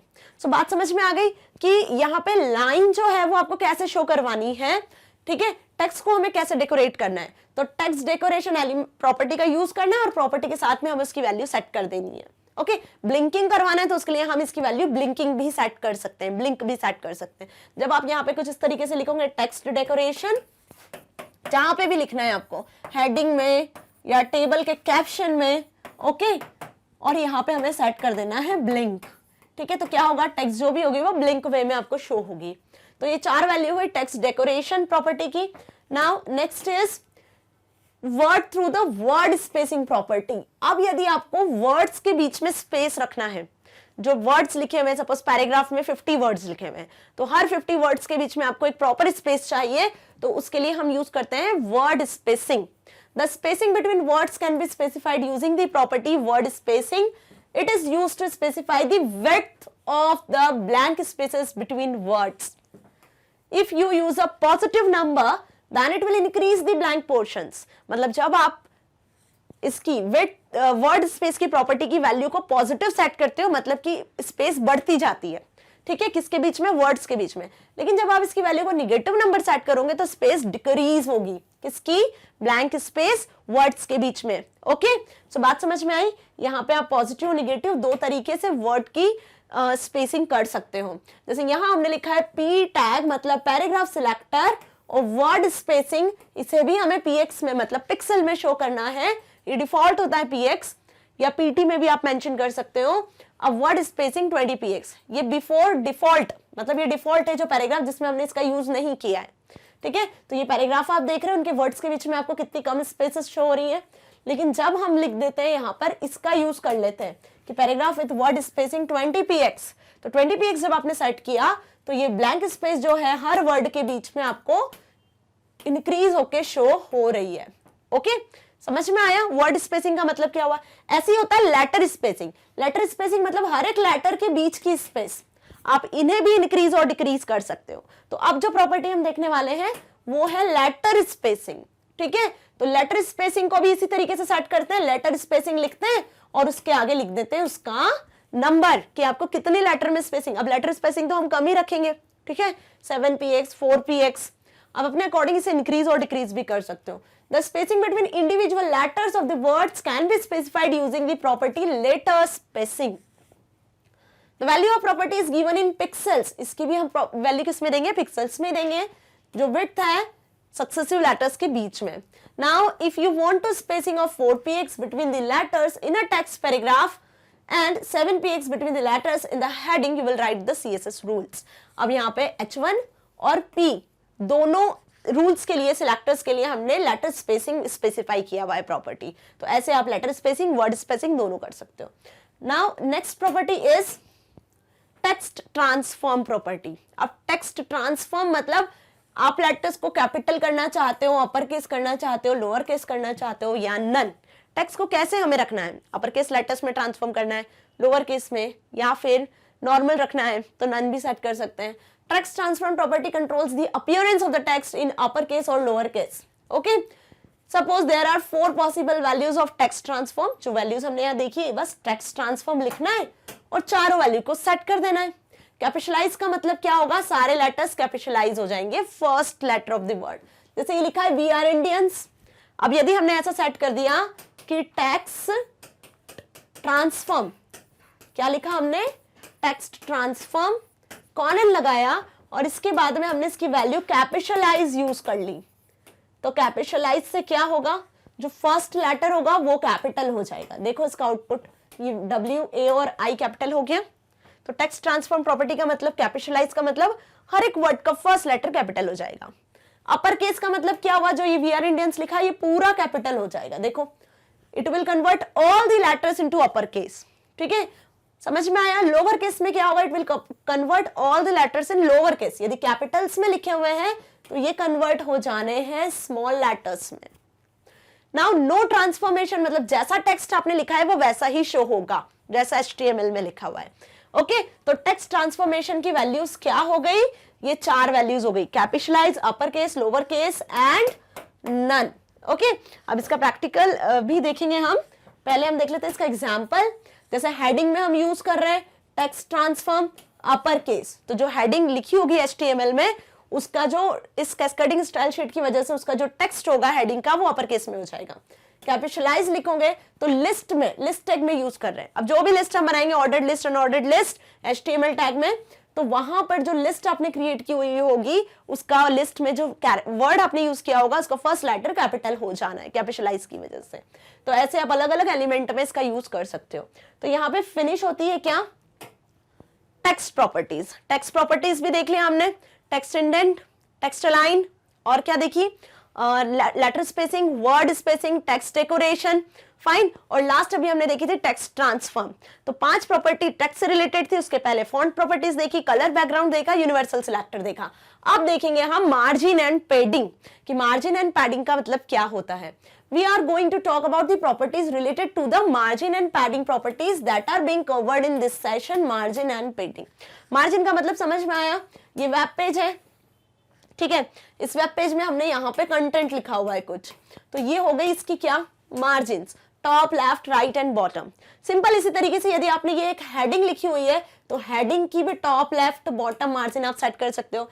यदि आपने कोई टेबल बनाई हुई है तो इस टेबल की भी top, left, right, bottom margin आप सेट कर सकते हो, है ना। और पैडिंग का मतलब क्या होगा, इनके बीच में स्पेस देना, स्पेसिंग करना। ओके तो चलो अब देखते हैं इसको भी, मार्जिन की कौन कौन सी प्रॉपर्टीज है। तो मार्जिन क्या हुआ, सबसे पहले तो कि मार्जिन आपको स्पेसिफाई करना है, स्पेस आपको स्पेसिफाई करना है। It have the 4 values, top, left, right and bottom. तो जब आप मार्जिन एट्रीब्यूट का यूज करोगे तो कुछ इस तरीके से करोगे, margin left, margin top, margin bottom, right. Okay जैसे मैंने यहाँ स्पेसिफाई किया हुआ है margin left, right, top and bottom. इन 4 तरीके से हम स्पेसिफाई कर सकते हैं। ओके इसका एग्जांपल देखें, yes, body tag. Body tag मतलब वेब पेज, वेब पेज में जो भी लिखा है पूरे वेब पेज का, जो अभी मैंने बताया आपको कि ये पूरा वेब पेज है, फाइन। अब बॉडी सिलेक्टर का हम यूज कर रहे हैं, मार्जिन टॉप, टॉप से जो मार्जिन होगी वो 100 px की होगी, 100 पिक्सल छुटेगी, ठीक है। राइट, राइट साइड से जो मार्जिन लीव करना है वो 40 px। बॉटम, बॉटम से जो मार्जिन लेफ्ट करना है हमें वो 20 px, और लेफ्ट से जो हमें मार्जिन लेफ्ट करनी है वो 70 px। तो अब जो कंटेंट होगा ना आपका वो यहाँ पे बनेगा वेब पेज के, इतनी मार्जिन आपके टॉप, लेफ्ट, राइट, बॉटम पे लीव होगी। कैसे, इस सिलेक्टर की वजह से और इन 4 प्रॉपर्टीज की वजह से, margin top, margin right, margin bottom, left, corner लगा के हमने उनकी कुछ वैल्यूज लिखी हुई है। ओके तो मार्जिन जो प्रॉपर्टी है वो बहुत इजी है और इजीली आप उसका यूज भी कर सकते हो अपने वेब पेज को अच्छा बनाने के लिए, एक प्रॉपर वे में शो करने के लिए, फॉर्मेटिंग के साथ, ठीक है। अब पैडिंग क्या हुआ, set padding in an element. Element में यदि पैडिंग सेट करना है तो padding can also be understood as filling. Okay this makes sense as padding does not affect the distance of the element. Element के distance से affect नहीं होता other elements but only define the inner distance between the border and the content of the element. To understood padding let us assume the one web page जिसमें कुछ headlines, headings हैं, H1 heading and paragraph heading. अब हमने यहाँ पे लिखा है background colour yellow and background colour orange, है ना। ये जो पैडिंग वाला जो पार्ट है, प्रॉपर्टी है, ये आपको प्रैक्टिकली और अच्छे से समझ में आएगा, है ना, क्लियर। जैसे यहाँ पे हेडिंग में हमने क्या लिखा है, बैकग्राउंड येलो, और पैराग्राफ टैग में हमने लिखा है बैकग्राउंड ऑरेंज। मतलब हेडिंग का जो बैकग्राउंड है वो येलो हो जाना है और पैराग्राफ का जो बैकग्राउंड है वो ऑरेंज हो जाना है। तो अब हेडिंग और पैराग्राफ के बीच में यदि आप स्पेसिंग करते हो, जैसे यहाँ पे लिखा है हेडिंग के आगे हमने पैडिंग लिखा है प्रॉपर्टी का नाम, और उसके आगे देखो हमने क्या लिखा है, इसकी वैल्यूज को, कि आपको कितनी स्पेस फिल करनी है। और पैडिंग लेफ्ट, यदि आपको लेफ्ट साइड से स्पेस फिल करनी है तो आप लेफ्ट साइड का यूज कर सकते हो।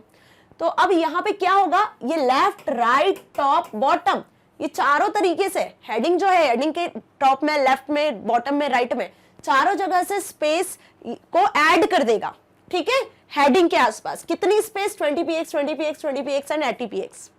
और पैराग्राफ में जब हमने यूज किया हुआ है तो पैडिंग लेफ्ट, मतलब पैराग्राफ में लेफ्ट साइड से स्पेस ऐड होगी 120px। तो पैडिंग स्पेस को ऐड करता है जैसे मार्जिन होता है वैसे ही। ओके, समझ में आया। पैडिंग को भी हम लेफ्ट, राइट, टॉप, बॉटम या सिर्फ पैडिंग के साथ भी यूज कर सकते हो। पैडिंग के साथ यूज करोगे तो चारों स्पेसिफाई करना है, लेफ्ट, राइट, टॉप, बॉटम किसी सिलेक्टेड के साथ यूज करना है तो जैसे मार्जिन यूज किया वैसे यूज कर सकते हैं। ओके, सो ये भी समझ में आया। Now last is property related to borders. अब बॉर्डर से रिलेटेड भी प्रॉपर्टीज हैं, ठीक है। बॉर्डर से रिलेटेड क्या प्रॉपर्टीज हैं? As you know the borders provide mechanism to decorate things. अब जब आपको अपने वेब पेज में सपोज कोई टेबल आपने बनाई तो टेबल के आसपास बॉर्डर चाहिए, ठीक है। आपने कोई पैराग्राफ लिखा तो आप चाहते हो कि पैराग्राफ के आसपास बॉर्डर आ जाए, कोई हेडिंग के आसपास बॉर्डर डिफरेंट कलर से शो हो, ठीक है। तो बॉर्डर एट्रीब्यूट का हम यहाँ यूज करने वाले हैं बॉर्डर प्रॉपर्टी का, जैसे दो अलग अलग चीजें सेपरेट शो हो। तो कौन कौन सी प्रॉपर्टी हम बॉर्डर की यूज करेंगे यहाँ पर? Border width, border colour and border style. कि बॉर्डर की विड्थ कितनी रखनी है हमें, ठीक है, वो भी pt पिक्सल px में होगी। बॉर्डर का कलर और बॉर्डर किस स्टाइल में शो होगी, ठीक है। तो चलिए देखते हैं इन तीनों प्रॉपर्टीज को भी। The width of borders is defined by the property border width in pixels. Numeric value में हो सकती है, आप इसे पिक्सल में भी लिख सकते हो या फिर आप इसे थिक, थिन, मीडियम में भी लिख सकते हो। मतलब विड्थ, बॉर्डर विड्थ आप थिक भी लिख सकते हो, थिन भी लिख सकते हो, मीडियम भी लिख सकते हो, तीनों तरीके से सेट होगी। या फिर आप इसे पिक्सेल्स में भी लिख सकते हो, न्यूमेरिक वैल्यू भी सेट कर सकते हो। तो यहाँ पे बॉर्डर विड्थ को आप कैसे भी लिख सकते हो, जैसे आपको सेट करना है। इसकी बहुत सारी वैल्यूज है, थिक, थिन, मीडियम, पिक्सेल्स या कोई नंबर्स। तो देखिए कैसे यूज करा है। हेडिंग 1 बॉर्डर बनेगी हेडिंग के आसपास, बॉर्डर की विड्थ होगी थिक। हेडिंग 3 उसके आसपास भी बॉर्डर बनने वाली है, बॉर्डर की विड्थ होगी 3px, 3 पिक्सेल्स। ओके, अब नेक्स्ट देखते हैं हम बॉर्डर कलर। सेम वैसे ही हम बॉर्डर कलर को भी सेट कर सकते हैं। हेडिंग 2 ओके, बॉर्डर कलर हो जाएगा गोल्ड। तो क्या हमने यूज करा यहाँ पर प्रॉपर्टी बॉर्डर कलर, जैसे बॉर्डर विड्थ यूज की थी। नाउ नेक्स्ट इज कलर में आप कलर का कोड भी मेंशन कर सकते हो। Border style. अब बॉर्डर का स्टाइल देखो क्या होता है। बॉर्डर हो सकता है डबल लेयर में शो हो रही हो, डॉटेड बॉर्डर हो, ठीक है, या बोल्ड बॉर्डर शो हो रही हो। तो बॉर्डर भी अलग अलग तरीके की होती है ना, अलग अलग स्टाइल से हम सेट कर सकते हैं। जैसे वर्ड एक्सेल में आपने देखा होगा, डॉक्यूमेंट में यदि बॉर्डर सेट की होगी तो बॉर्डर को भी हम अलग अलग स्टाइल से सेट कर सकते हैं। तो यहाँ पे हम जिस प्रॉपर्टी का यूज करेंगे वो होगी बॉर्डर स्टाइल। सेम हेडिंग 2 के अंदर हमने सिलेक्टर में बॉर्डर विड्थ सेट कर दी 20px, प्लस साथ में बॉर्डर का स्टाइल सेट कर दिया आउटसेट। तो अब बॉर्डर स्टाइल की क्या क्या वैल्यूज हो सकती है, जैसे यहाँ आउटसेट सेट किया है तो आउटसेट का क्या मतलब हुआ? There are different type of borders to choose from. 8 different type की बॉर्डर प्रोवाइड करता है हमें CSS। कितने डिफरेंट टाइप की? 8 डिफरेंट टाइप की। द वैल्यूज नन और हिडन, ये दो वैल्यू भी होती है इसकी। बॉर्डर स्टाइल के आगे आप नन भी लिख सकते हो, हिडन भी लिख सकते हो। Can be assign to border style property if you do not want any border, ठीक है। तो क्या क्या वैल्यूज हुई 8, वो देख लें बॉर्डर की। तो बॉर्डर की कुछ इस तरीके से वैल्यू होती है 10px डॉटेड ग्रे, ये डॉट में भी आपको बॉर्डर शो हो सकती है, डैश्ड में भी बॉर्डर शो होती है, ग्रे कलर से आपको बॉर्डर शो होगी सॉलिड ग्रे थिक वे में, ये डबल लेयर में आपको बॉर्डर शो हो सकती है ना, groove grey, ridge grey, inset grey, outset grey. तो inset, outset, ridge, groove, dotted, dashed, solid and double, these are the 8 values. Other इसके अलावा भी आप नन और हिडन भी सेट कर सकते हो। तो टोटल कितनी हो गई? 10 वैल्यूज। किसकी? बॉर्डर स्टाइल की। ओके, और बॉर्डर विड्थ में नंबर सेट कर सकते हैं। तो बॉर्डर विड्थ, बॉर्डर कलर और बॉर्डर स्टाइल, ये 3 वैल्यूज हुई बॉर्डर्स की, ठीक है। इसे भी हम प्रैक्टिकली देखेंगे। अब प्रैक्टिकल जिसपे हम करने वाले हैं वो कुछ ये एग्जाम्पल है, ये HTML फाइल है। ये एक HTML फाइल है जो आपकी बुक में भी दी हुई है, इसी को हम प्रैक्टिकली भी डिस्कस करने वाले हैं। क्या HTML फाइल है? HTML हेड टैग स्टार्ट किया, टाइटल में हमने लिखा है CSS फॉन्ट प्रॉपर्टीज या ओवरऑल प्रॉपर्टीज भी लिख सकते हो। अब इसके बाद लिंक एट्रीब्यूट देखने के पहले ये देख लो, H1 टैग, बॉडी टैग के अंदर H1 टैग यूज किया हुआ है। उसके बाद हमने P टैग यूज किया है, UL टैग मतलब लिस्ट टैग भी यूज किया हुआ है ना, और हम टेबल टैग का भी इसमें यूज कर सकते हैं। तो ये पूरा आपका एक HTML फाइल है और इस पर हम अप्लाई करेंगे क्या? कैस्केडिंग स्टाइल शीट्स को, कि हेडिंग, पैराग्राफ, लिस्ट, पूरा वेब पेज का बॉडी टैग के थ्रू, बॉडी सिलेक्टर, कलर, तो जितनी प्रॉपर्टीज अभी हमने पढ़ी है ना वो सब हम इस वेब पेज का ही यूज करके, इस HTML फाइल पे ही यूज करके देखेंगे। तो हम देखेंगे यहाँ पे कि हम कैसे CSS फाइल बनाते हैं और CSS फाइल में हम क्या करते हैं, प्रॉपर्टीज को सेट करेंगे, जितनी प्रॉपर्टीज अभी पढ़ी। तो CSS फाइल को कैसे लिंक करेंगे, रिलेशन एट्रीब्यूट के थ्रू, टाइप एट्रीब्यूट और href से हम उस CSS फाइल का नाम स्पेसिफाई करेंगे। ओके, तो बिना कोई भी देरी किए चलिए चलते हैं पीसी पर, ताकि हम इसका प्रैक्टिकल सारी प्रॉपर्टीज को देख सकते हैं। So students, now we are on computer screen and I already created a notepad file जिस पर हम सारी प्रॉपर्टीज को वन बाय वन रन करने वाले हैं। ओके, सो यहाँ पे मैंने एक HTML फाइल बनाई हुई है। First of all we save this file, Ctrl+S से हम इसे डेस्कटॉप पे सेव कर देते हैं, सपोज डेमो नाम से। Okay, demo.html save. ओके, सो demo.html के नाम से, डेमो नाम से फाइल सेव हो चुकी है और अब आप देख सकते हो कि पूरा फॉर्मेट फाइल का चेंज हो गया है। HTML टैग आपको शो हो रहा है, देन हेड टैग शो हो रहा है, टाइटल में हमने लिखा है CSS प्रॉपर्टीज़, मतलब CSS की जितनी भी प्रॉपर्टीज़ और एलिमेंट्स हमने देखे अभी वीडियो में, वो सारे हम यहाँ पर वन बाय वन प्रैक्टिकली देखने वाले हैं इस HTML फाइल पर। हेड टैग क्लोज कर दिया, बॉडी टैग स्टार्ट किया, नीचे बॉडी टैग क्लोज किया हुआ है। इसके अंदर हमने कुछ एलिमेंट यूज़ करें, टैग यूज़ करें, H1 tag, H2 tag and P tag. Okay, then HTML tag को क्लोज किया हुआ है। अब हम क्रिएट करते हैं CSS फाइल। सो फाइल में आके न्यू पे आप एक न्यू CSS फाइल क्रिएट कर सकते हो। तो सबसे पहली प्रॉपर्टी हमने पढ़ी थी selector property, right, universal rule जिसको कहा जाता है, जिसमें आपको क्या लिखना है, सिलेक्टर की प्लेस पे स्टार लिखना है। फाइन, अब स्टार लिखने के बाद में हमें नॉर्मल जैसे ही हम यूज़ करते हैं कर्ली ब्रैकेट्स आपको ओपन करना है और इसके अंदर अब हम कोई सी भी प्रॉपर्टी, जो भी प्रॉपर्टी आप लिखोगे या प्रॉपर्टी की वैल्यू जो आप सेट करोगे वो होल डॉक्यूमेंट पे, हर एक टैग एलिमेंट पे अप्लाई हो जाएगी, इसीलिए इसे यूनिवर्सल कहा गया है, राइट। तो अब सपोज हम यहाँ पे लिखते हैं colour colon, colour property use कर रहे हैं और कलर हम चाहते हैं क्या, ब्लू। ओके, तो जितने भी फॉन्ट के कलर होंगे, जो भी P tag, H1 tag, H2 tag हमने यहाँ पे यूज़ किया है ना, उन सभी का फॉन्ट क्या हो जाएगा, ब्लू सेट हो जाएगा। ये हमने एक यूनिवर्सल प्रॉपर्टी सेट करी है जो पूरे HTML डॉक्यूमेंट पे आप अप्लाई कर सकते हो, सारे टैग्स पे, सभी टैग्स पे, ठीक है। अब इस स्टाइल शीट को सेव कर लेते हैं Ctrl+S से, सेम डेस्कटॉप पे हम इस स्टाइल शीट को सेव कर लेते हैं, सपोज sample.css से। Okay, now save. सो अब ये जो फाइल है, यूनिवर्सल सिलेक्टर जो प्रॉपर्टी हमने यूज़ की है, ये .css सैम्पल नाम से सेव हो चुकी है। इसे हमें एक्सेस करना है HTML फाइल पे। तो HTML फाइल पे आते हैं और हेडर सेक्शन में हम यूज़ करते हैं किस टैग का, लिंक टैग का। लिंक टैग में हम लिखते हैं REL relation is equals to, आप क्या क्रिएट कर रहे हो, स्टाइल शीट, देन टाइप, किस टाइप की है वो फाइल, टेक्स्ट या फिर CSS, text oblique CSS। Fine, then next attribute हम यूज करेंगे href इक्वल्स टू जो CSS फाइल का नाम है जिससे हमने सेव किया उसे sample.css फाइल का नाम लिख दिया। अब ये लिखने से क्या हुआ, जो CSS नाम की फाइल बनाई हमें, सैम्पल नाम की फाइल, यूनिवर्सल सिलेक्टर जिसमें प्रॉपर्टी हमने डिफाइन की है, ये फाइल अब इस लिंक एट्रीब्यूट के थ्रू इस HTML फाइल के साथ में लिंक हो गई है। ओके, नाउ अब कुछ नहीं करना है, Ctrl+S से इस फाइल को वापस सेव कर देना है और चलिए चलते हैं डेस्कटॉप पे। तो डेस्कटॉप पे आपको सैम्पल नाम की एक CSS फाइल भी शो हो रही है और डेमो नाम से एक HTML फाइल भी शो हो रही है। Now double click here. Okay, so जैसे ही मैंने डबल क्लिक किया आप देख सकते हो कॉट ऑफ द डे ये फर्स्ट हेडिंग में शो हो रहा है, सेकेंड हेडिंग में वेलकम हियर और नेक्स्ट आपको पैराग्राफ टैग में कुछ पैराग्राफ शो हो रहा है। ओके, तो यहाँ पे आप नोटिस करो कि हमने यूनिवर्सल सिलेक्टर प्रॉपर्टी के थ्रू कलर ब्लू सेट किया था प्रॉपर्टी से, तो होल डॉक्यूमेंट मतलब heading 1, heading 2, paragraph, whole document पे क्या सेट हो गया, ब्लू कलर का फॉन्ट सेट हो गया। ओके, तो यूनिवर्सल प्रॉपर्टी समझ में आ गई अब कि पूरा होल डॉक्यूमेंट HTML का, उसमें सेम प्रॉपर्टी यदि आपको अप्लाई करनी है तो हम यूनिवर्सल सिलेक्टर रूल का यूज कर सकते हैं, मतलब स्टार। और टाइटल आप देख सकते हो ऊपर CSS प्रॉपर्टी शो हो रहा है। नाउ अब हम चलते हैं नेक्स्ट प्रॉपर्टी की तरफ।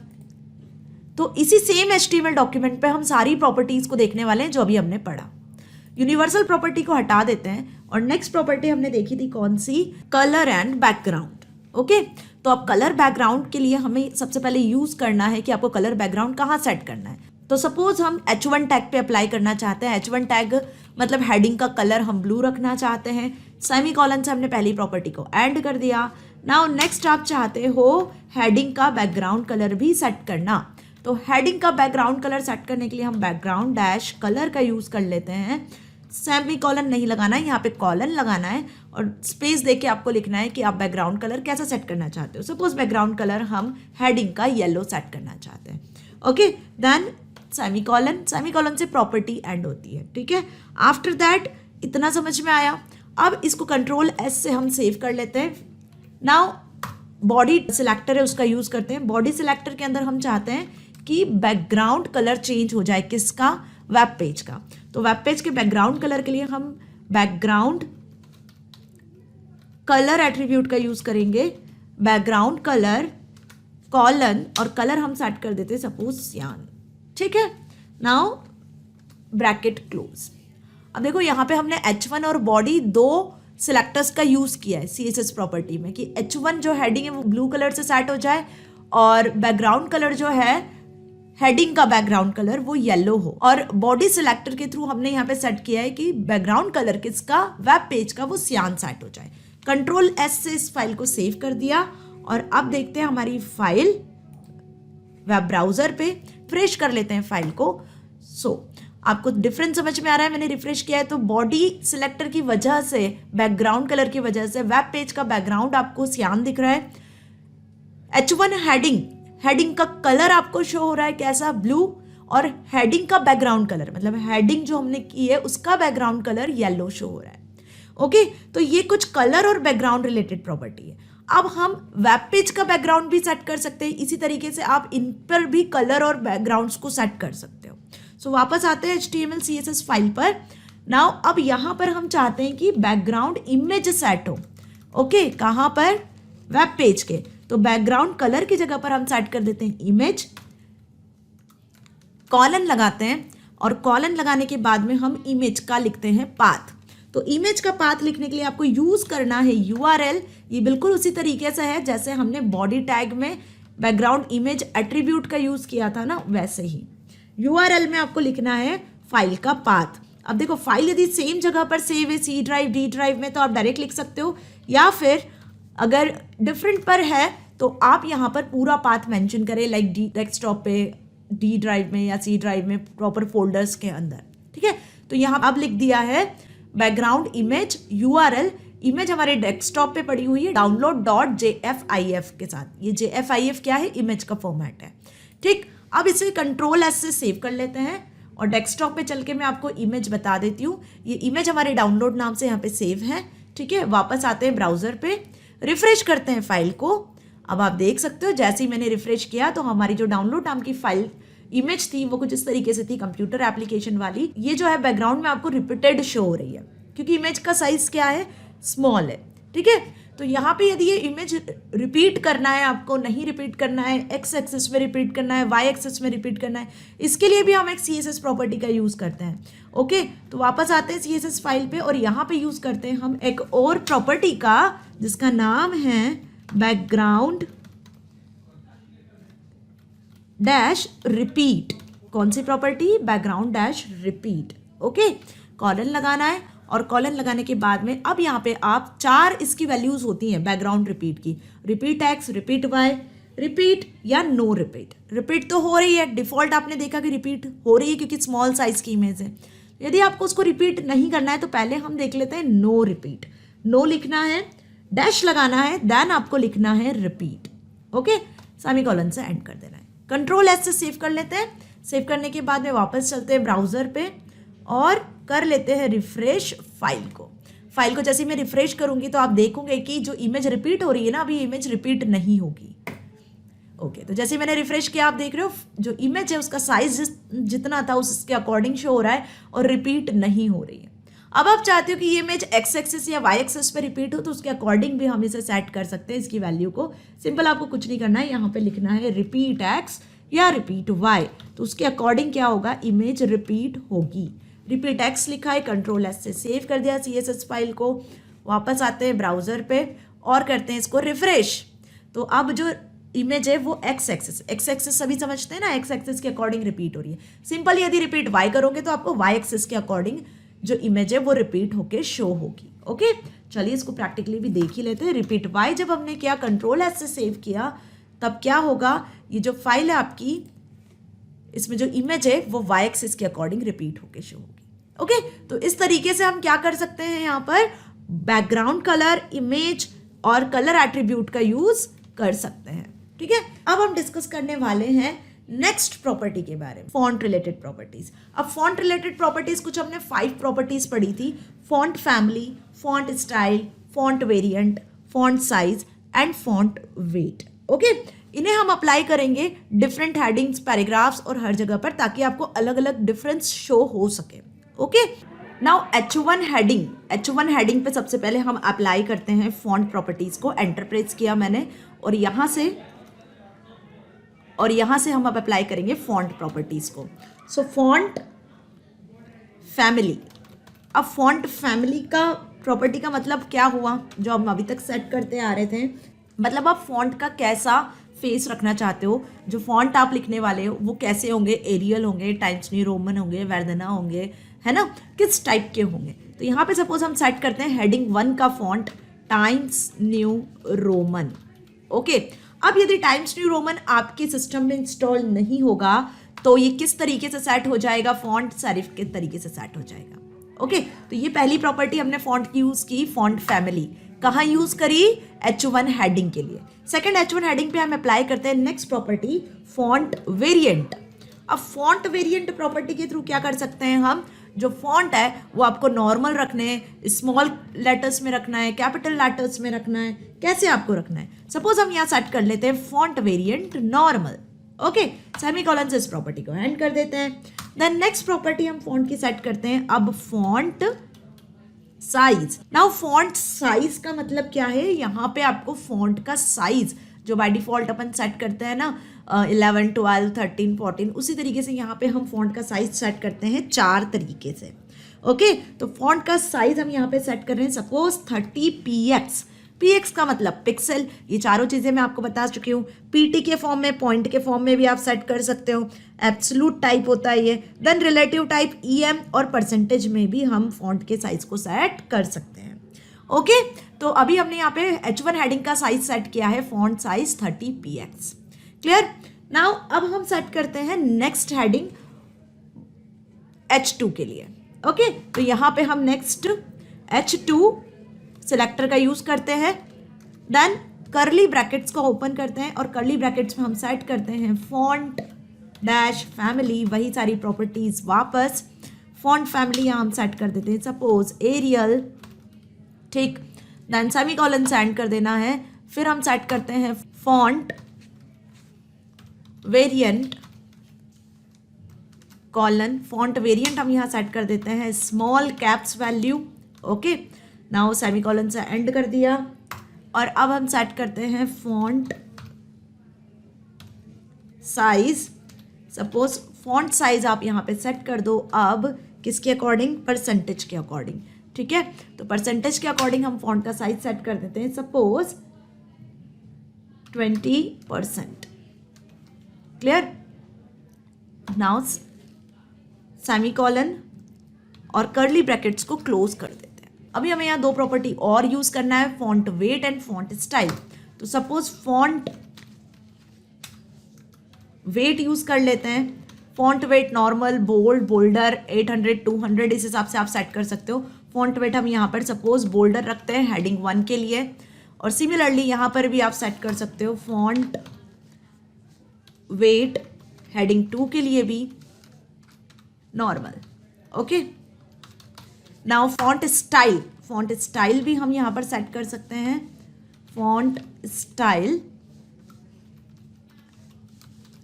स्टाइल इटैलिक ऑब्लिक 2 होते हैं, है ना। हेडिंग 2 को हम ऑब्लिक सेट कर लेते हैं और हेडिंग 1 को फॉन्ट स्टाइल हम सेट कर लेते हैं कैसे, italic. Font style colon italic.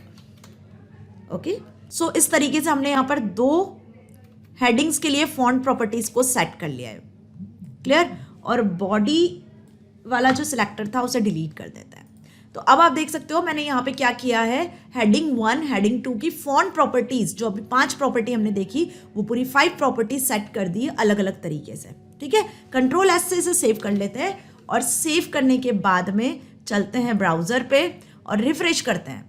तो देखिए आप, मैंने जैसे ही रिफ्रेश किया तो फर्स्ट हेडिंग जो है वो आपको कैसे शो हो रही है, इटैलिक शो हो रही है। फॉन्ट का साइज 30px मतलब 30 पिक्सल के अकॉर्डिंग शो हो रहा है। ठीक है, फॉन्ट का स्टाइल टाइम्स न्यू रोमन में शो हो रहा है। सिंपल हेडिंग 2 की यदि हम बात करते हैं तो हेडिंग 2 आपको 20% जो फॉन्ट साइज था उसके अकॉर्डिंग शो हो रही है। फॉन्ट का स्टाइल ऑब्लिक था तो ये ऑब्लिक के अकॉर्डिंग शो हो रहा है। यहाँ पे हमने यूज किया था स्मॉल कैप्स वैल्यू, है ना। तो देखिए बहुत ध्यान से देखिए, वेलकम, ये जो वेलकम हियर यहाँ लिखा हुआ है उसमें W और H, बाकी जो एलिमेंट्स आपको दिख रहे हैं वो स्मॉल कैप्स के मतलब फर्स्ट लेटर से स्मॉल लेवल पे आपको शो हो रहा है। तो ये स्मॉल कैप वैल्यू है। ओके, यहाँ पे फॉन्ट वेट हमने नॉर्मल रखा था इसलिए आपको हेडिंग 1 नॉर्मल शो हो रही है। तो इन दोनों में हमने सेट की फॉन्ट की 5 प्रॉपर्टीज जो आपको अब अच्छे से समझ में आई होगी। इसी तरीके से आप H2 में भी कलर सेट कर सकते हो। You want to set some colour in heading 2 तो यहाँ पे हम इसका कलर भी सेट कर सकते हैं। सपोज हेडिंग 2 का हम कलर सेट कर देते हैं कलर कॉलन रेड, तो अब क्या होगा, हेडिंग 2 आपको रेड कलर से शो होगी। अब 20% हमने देखा कि फॉन्ट का जो हेडिंग 2 का साइज है वो कम हो गया। यहाँ पे हम यूज कर लेते हैं इसकी प्लेस पर अब PT। यदि आप 20 PT यूज करते हो मतलब पॉइंट, कंट्रोल एस इसको यूज सेव कर लेते हैं और अब देखते हैं 20 PT से क्या हुआ, फॉन्ट साइज जो था वो बढ़ गया, है ना। मतलब परसेंटेज से फॉन्ट का साइज कम होता है। ठीक है, मतलब 20 अगर परसेंट लिख रहे हो तो आपका फॉन्ट का साइज स्मॉल हो जाएगा, लेकिन यदि 20 पॉइंट आप लिखोगे तो फॉन्ट का साइज ग्रेटर हो जाएगा। सिंपल। इसी तरीके से EM को भी देख लेते हैं। अब EM को देखते हैं कि ये भी फॉन्ट साइज की एक वैल्यू है। यहाँ पे हम लिखते हैं 20 EM। यदि मैं EM लिखूंगी इट मीन्स कि फॉन्ट का साइज ग्रेटर हो जाने वाला है। ओके, कंट्रोल एस से सेव कर लिया, ब्राउजर पे आते हैं, रिफ्रेश करते हैं। तो देखिए रिफ्रेश करने के बाद हेडिंग 2 20 EM मैंने सेट किया तो उसकी वजह से हेडिंग 2 कितने लार्ज फॉन्ट में शो हो रही है। ओके, वापस आते हैं फाइल पर और EM को हम यहाँ पे 2 EM सेट कर देते हैं। कंट्रोल एस से इसको सेव कर लेते हैं, ब्राउजर पर आते हैं, रिफ्रेश करते हैं, 2 EM सेट हो गया अब। और 2 EM किसके इक्वल है, 20 PT के आपको इक्वल शो हो रहा है। तो मैंने यहाँ पे आपको चारों फॉन्ट साइज बताए, पिक्सल में, पॉइंट में, EM में, मतलब एब्सोल्यूट एंड रिलेटिव दोनों, क्लियर, और परसेंटेज में भी। तो परसेंटेज में जो वैल्यू होती है ना, फॉन्ट की जो साइज होता है वो कम होता है। EM में जो फॉन्ट का साइज होता है वो ट्रिपल सेट हो जाता है जो आपने सेट किया हुआ है परसेंट PT या PX में। तो 4 वैल्यू हो गई, pixel, point, EMS and percentage, चारों वैल्यूज मैंने आपको यहाँ पे बता दी। ओके, तो होप अब आपको ये चीज़ अच्छे से समझ में आई। H1 H2 हेडिंग में हमने दोनों फॉन्ट स्टाइल्स देख लिए हैं, दोनों तरीके के फॉन्ट प्रॉपर्टीज को देख लिया। ओके, नाउ अब हम यूज करने वाले हैं नेक्स्ट प्रॉपर्टी जिसका नाम है टेक्स्ट प्रॉपर्टीज। सो टेक्स्ट प्रॉपर्टी को सेट करने के पहले हम हमारी HTML फाइल में एक लिस्ट को भी ऐड कर लेते हैं ना, ताकि आपको सारी फॉर्मेटिंग अच्छे से समझ में आएगी। लिस्ट पर, पैराग्राफ में, हेडिंग्स में किस तरीके से हम सेटिंग कर लेते हैं। तो लिस्ट को यहाँ पर हम ऐड करते हैं, एक अनऑर्डर्ड लिस्ट हम बनाते हैं UL टैग की मदद से, जिसमें हम लिखते हैं LI टैग लिस्ट क्रिएट करने के लिए। फर्स्ट आइटम है लिस्ट का स्टे पॉजिटिव, ठीक है। लिस्ट टैग को क्लोज कर देते हैं। देन नेक्स्ट हम लिस्ट टैग का आइटम ऐड करते हैं LI टैग से similarly stay happy. List tag को क्लोज कर देते हैं। नाउ UL टैग को क्लोज कर देते हैं। अब यहाँ पर एक लिस्ट क्रिएट होगी HTML पेज पे और हम अप्लाई करेंगे यहाँ पर क्या, टेक्स्ट फॉर्मेटिंग अलग अलग तरीके से। तो टेक्स्ट फॉर्मेटिंग की कुछ जो प्रॉपर्टीज होती हैं, text align, text decoration, text transform, text indent, word spacing, font families वगैरह, लेटर स्पेसिंग, ये सारी चीज़ें हम ये सारी प्रॉपर्टीज अब अप्लाई करने वाले हैं। तो कंट्रोल एस से HTML फाइल को सेव कर देते हैं। नाउ sample.css फाइल पे आते हैं अपनी कैस्केडिंग स्टाइल शीट पे और यहाँ पे हम अप्लाई करते हैं सबसे पहले P टैग, मतलब कि P सिलेक्टर के लिए कर्ली ब्रैकेट्स ओपन करा। अब हम अप्लाई कर रहे हैं पैराग्राफ पे। ओके, तो पैराग्राफ पे हम अप्लाई करने वाले हैं प्रॉपर्टीज, टेक्स्ट प्रॉपर्टी। कौन से टेक्स्ट प्रॉपर्टी आप अप्लाई करना चाहते हो, टेक्स्ट इंडेंट सपोज हम अप्लाई करना चाहते हैं, तो टेक्स्ट इंडेंट कॉलन 30 px। अब px मतलब पिक्सल्स, क्लियर है सभी को। नेक्स्ट हम सेट कर रहे हैं letter spacing, letter spacing colon 3px। ये भी पिक्सल्स में हम सेट कर देते हैं कि लेटर्स के बीच में जो पैराग्राफ में लिखे हुए हैं उनमें कितना स्पेस होना चाहिए। नाउ फॉन्ट फैमिली, तो अब आप अवेयर हो कि फॉन्ट का भी हम जो है वो फेस चेंज कर देते हैं, font face sans serif semicolon से and then curly bracket and कर दिया। ठीक है, कर्ली ब्रैकेट से हमने यहाँ पे दो प्रॉपर्टी सेट करी है, टेक्स्ट इंडेंट, लेटर स्पेसिंग। अब हेडिंग में आ जाते हैं, हेडिंग 1 में, और हेडिंग 1 में हम कुछ टेक्स्ट प्रॉपर्टी सेट कर देते हैं, जैसा टेक्स्ट अलाइन। ओके, कि जो हेडिंग 1 है वो कहाँ पे अलाइन होके शो होगी आपको, लेफ्ट में, राइट में, सेंटर में, वेब पेज के कहाँ शो होना है। तो सपोज आपको ये सेंटर में शो होगा। नाउ सेमीकोलन सेंड किया, एंटर। नेक्स्ट सेट करते हैं हम text decoration. Text decoration, text decoration मतलब कि टेक्स्ट आपका अंडरलाइन होके शो होगा। किस तरीके से आप इफेक्ट चाहते हो टेक्स्ट में, हेडिंग में। ओके, सपोज हम चाहते हैं कि अंडरलाइन शो हो टेक्स्ट डेकोरेशन प्रॉपर्टी की वैल्यू, मतलब टेक्स्ट आपको जो होगा हेडिंग वो अंडरलाइन उसके नीचे शो होगा।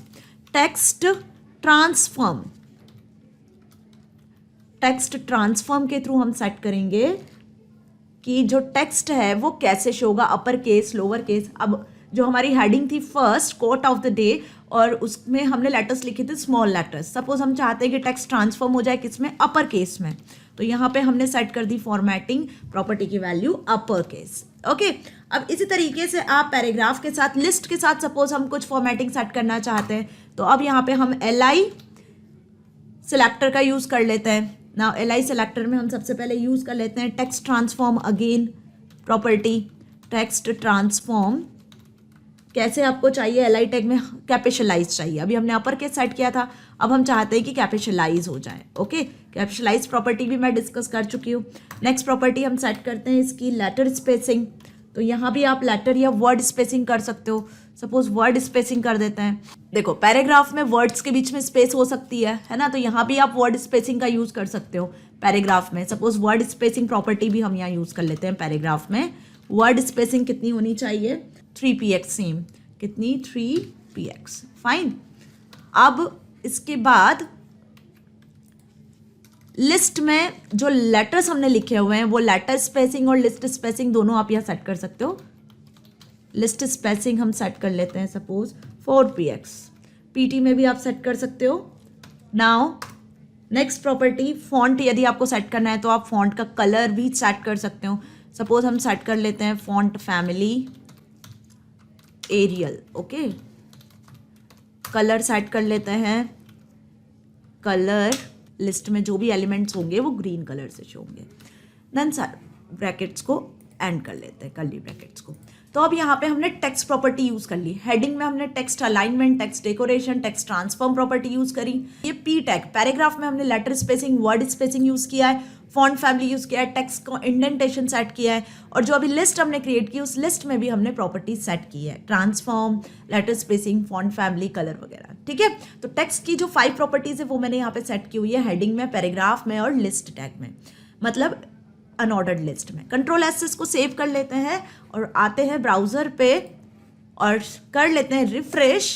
तो रिफ्रेश करने के बाद अब आप देख सकते हो, हेडिंग की बात करते हैं। H1 टैग में हमने टेक्स्ट अलाइन किया था, कैसे, टेक्स्ट अलाइन सेंटर किया हुआ था, तो आपको वेब पेज के बीच में टेक्स्ट अलाइन सेंटर शो हो रहा है। टेक्स्ट का डेकोरेशन हमने अंडरलाइन सेट किया था, तो अंडरलाइन शो हो रहा है। टेक्स्ट को ट्रांसफॉर्म कर दिया था किसमें, अपर केस में, तो आपको सारे लेटर्स अपर केस में शो हो रहे हैं। हेडिंग 2 में कोई टेक्स्ट फॉर्मेटिंग अप्लाई नहीं करी हमने, पैराग्राफ में और लिस्ट में फॉर्मेटिंग अप्लाई की थी। तो पैराग्राफ में हमने अप्लाई किया था टेक्स्ट इंडेंट। टेक्स्ट इंडेंट की वजह से 30px का डिफरेंस आ गया इनके बीच में। वर्ड स्पेसिंग हो गई है 15px के हिसाब से। Clear, simple. इसी तरीके से लिस्ट की बात करें तो कलर हो गया चेंज ग्रीन कलर से। वर्ड और लेटर स्पेसिंग में यहाँ भी स्पेस आपको शो हो रही है दोनों लिस्ट में। क्लियर, तो ये हुई टेक्स्ट की प्रॉपर्टीज। ओके, कि आप एक बार कैस्केडिंग स्टाइल शीट में टेक्स्ट, फॉन्ट, बैकग्राउंड सारी प्रॉपर्टीज को सेट करो, और इसी तरीके से सिर्फ एक वेब पेज पे नहीं, मल्टीपल वेब पेजेस पे इन फॉर्मेटिंग को आप अप्लाई कर सकते हो एक सिंगल लिंक टैग के थ्रू। अब नेक्स्ट प्रॉपर्टी हम डिस्कस करने वाले हैं margins and पेडिंग। Clear, now margin and padding. Margin सभी को क्लियर है, लेफ्ट राइट टॉप बॉटम आप पेज के चारों साइड पे मार्जिन छोड़ के लिखते हैं हम, ठीक है ना। तो मार्जिन एक स्पेस होती है जो हम वेब पेज में भी लीव कर सकते हैं, टॉप साइड पे, बॉटम साइड पे, लेफ्ट या राइट साइड पे, है ना। ये भी आप px में मेंशन करते हो, पिक्सल्स में मेंशन करते हो। तो सपोज हम दो हेडिंग में, हेडिंग 1 और हेडिंग 2 में मार्जिन को सेट करते हैं ताकि आपको अच्छे से समझ में आ सकेगा। वैसे आप इसको PI टैग, टेबल, LI किसी भी सिलेक्टर के साथ यूज कर सकते हो। तो सपोज हम यहाँ पे सेट करते हैं हेडिंग 1 में margin dash top colon. Top से हम मार्जिन सेट करते हैं 100 px, semicolon, margin right side से हम मार्जिन सेट कर देते हैं 40 px, सेमीकॉलन, मार्जिन बॉटम से हम सेट कर देते हैं margin 20 px, semicolon, margin left से हम सेट कर देते हैं 70 px। ओके, तो अब ये हमने सेट कर दी क्या, मार्जिन, है ना। किस प्रॉपर्टी के through, margin top, left, right, bottom के थ्रू। ओके, कंट्रोल एस से इसको सेव कर लेते हैं और सबसे पहले देखते हैं इसका आउटपुट। ब्राउजर पे आ गए, अभी आप देख रहे हो फर्स्ट हेडिंग के ऊपर नीचे आपको कितनी स्पेस शो हो रही है। Now I refresh this. जैसे ही मैंने रिफ्रेश किया तो आप देख सकते हो 100 टॉप से, लेफ्ट से 40, राइट से 70 और बॉटम से 20 px का मार्जिन आपको शो हो रहा है ना। मार्जिन समझ में आया। इसी तरीके से अब हम हेडिंग 2 और हेडिंग 1 के बीच में स्पेस को ऐड करेंगे। पैडिंग का मतलब स्पेस ऐड करना होता है, ओके, फिल करना किसी चीज को, ठीक है। तो वापस आते हैं फाइल पर और हेडिंग 2 में हम बैकग्राउंड यूज कर लेते हैं पहली प्रॉपर्टी, ताकि इससे अच्छे से क्लियर होगा। Okay, background colour colon green. Suppose background colour हम ग्रीन सेट कर लेते हैं और अब यहां पे यूज करेंगे पैडिंग लेफ्ट साइड से आपको पैडिंग करना है।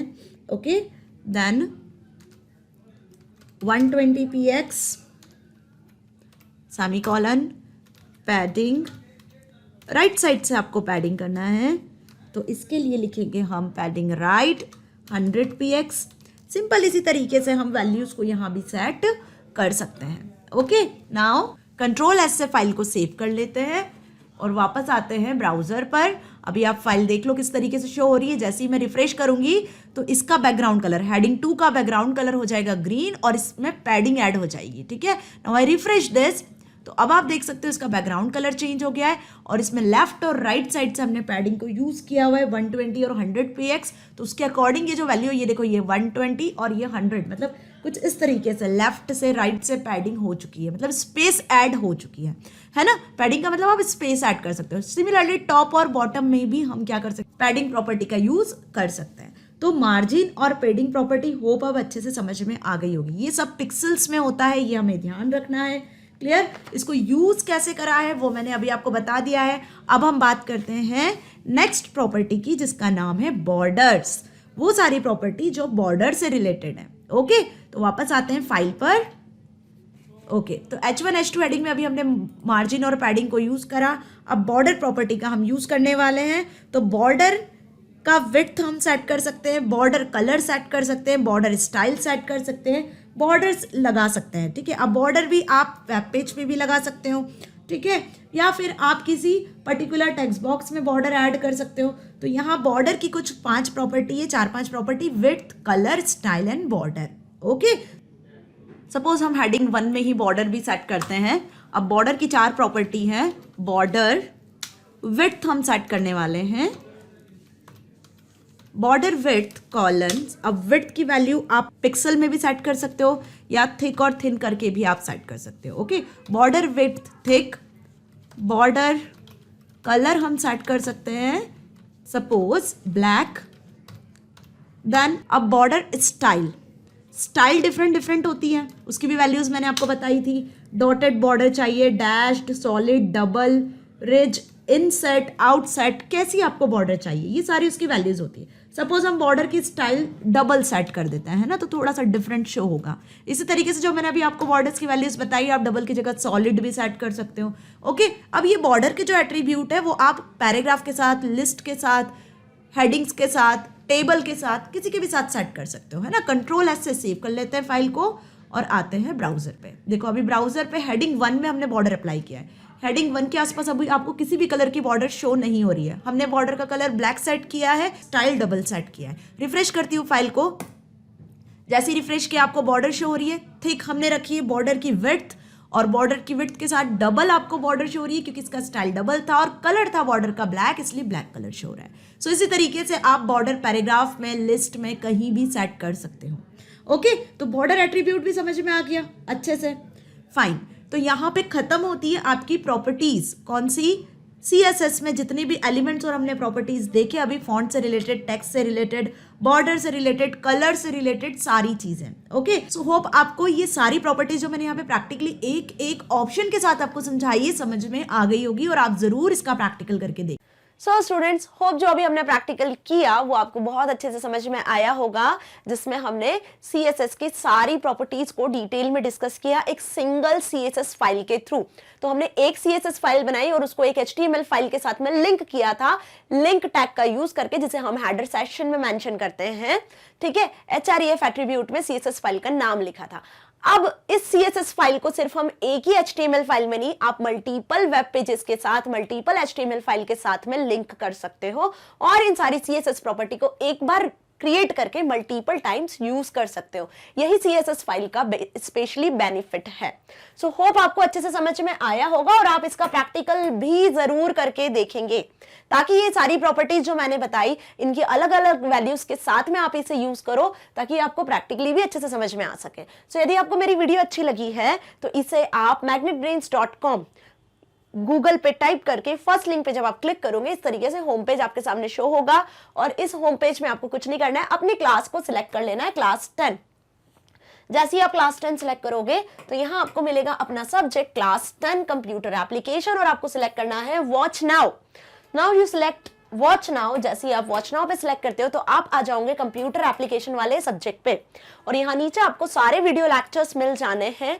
ओके, और कैसे मिलेंगे? एक सिक्वेंशियल ऑर्डर में, मतलब YouTube पे आपको प्लेलिस्ट तो अवेलेबल है, वहां आप सारी चीजें एक्सेस करते ही हो, लेकिन साथ ही साथ आप यहाँ भी एक्सेस कर सकते हो सिक्वेंशियल ऑर्डर में। चैप्टर नंबर 1, 2, 3, 4 एक ऑर्डर में आपको सारी वीडियो लेक्चर्स प्रैक्टिकल के साथ मिल जानी है। तो जिसमें भी आपको डाउट है आप उस वीडियो को सिलेक्ट कर सकते हो। कुछ इस तरीके से वीडियो आपके सामने प्ले होगा ताकि आपके सारे डाउट्स क्लियर हो सके। तो मैग्नेट ब्रेन्स आपको 100% फ्री एजुकेशन प्रोवाइड कर रहा है। कहां से? किंडरगार्टन से लेकर 12th क्लास तक, ताकि आप अपनी लाइफ में कुछ बहुत अच्छा स्कोर कर सकते हो, अच्छे अच्छे मार्क्स को भी साथ में स्कोर कर सकते हो। ओके, सो मिलते हैं नेक्स्ट वीडियो में इस चैप्टर के नेक्स्ट टॉपिक के साथ। तब तक के लिए stay here, stay happy. Thank you so much.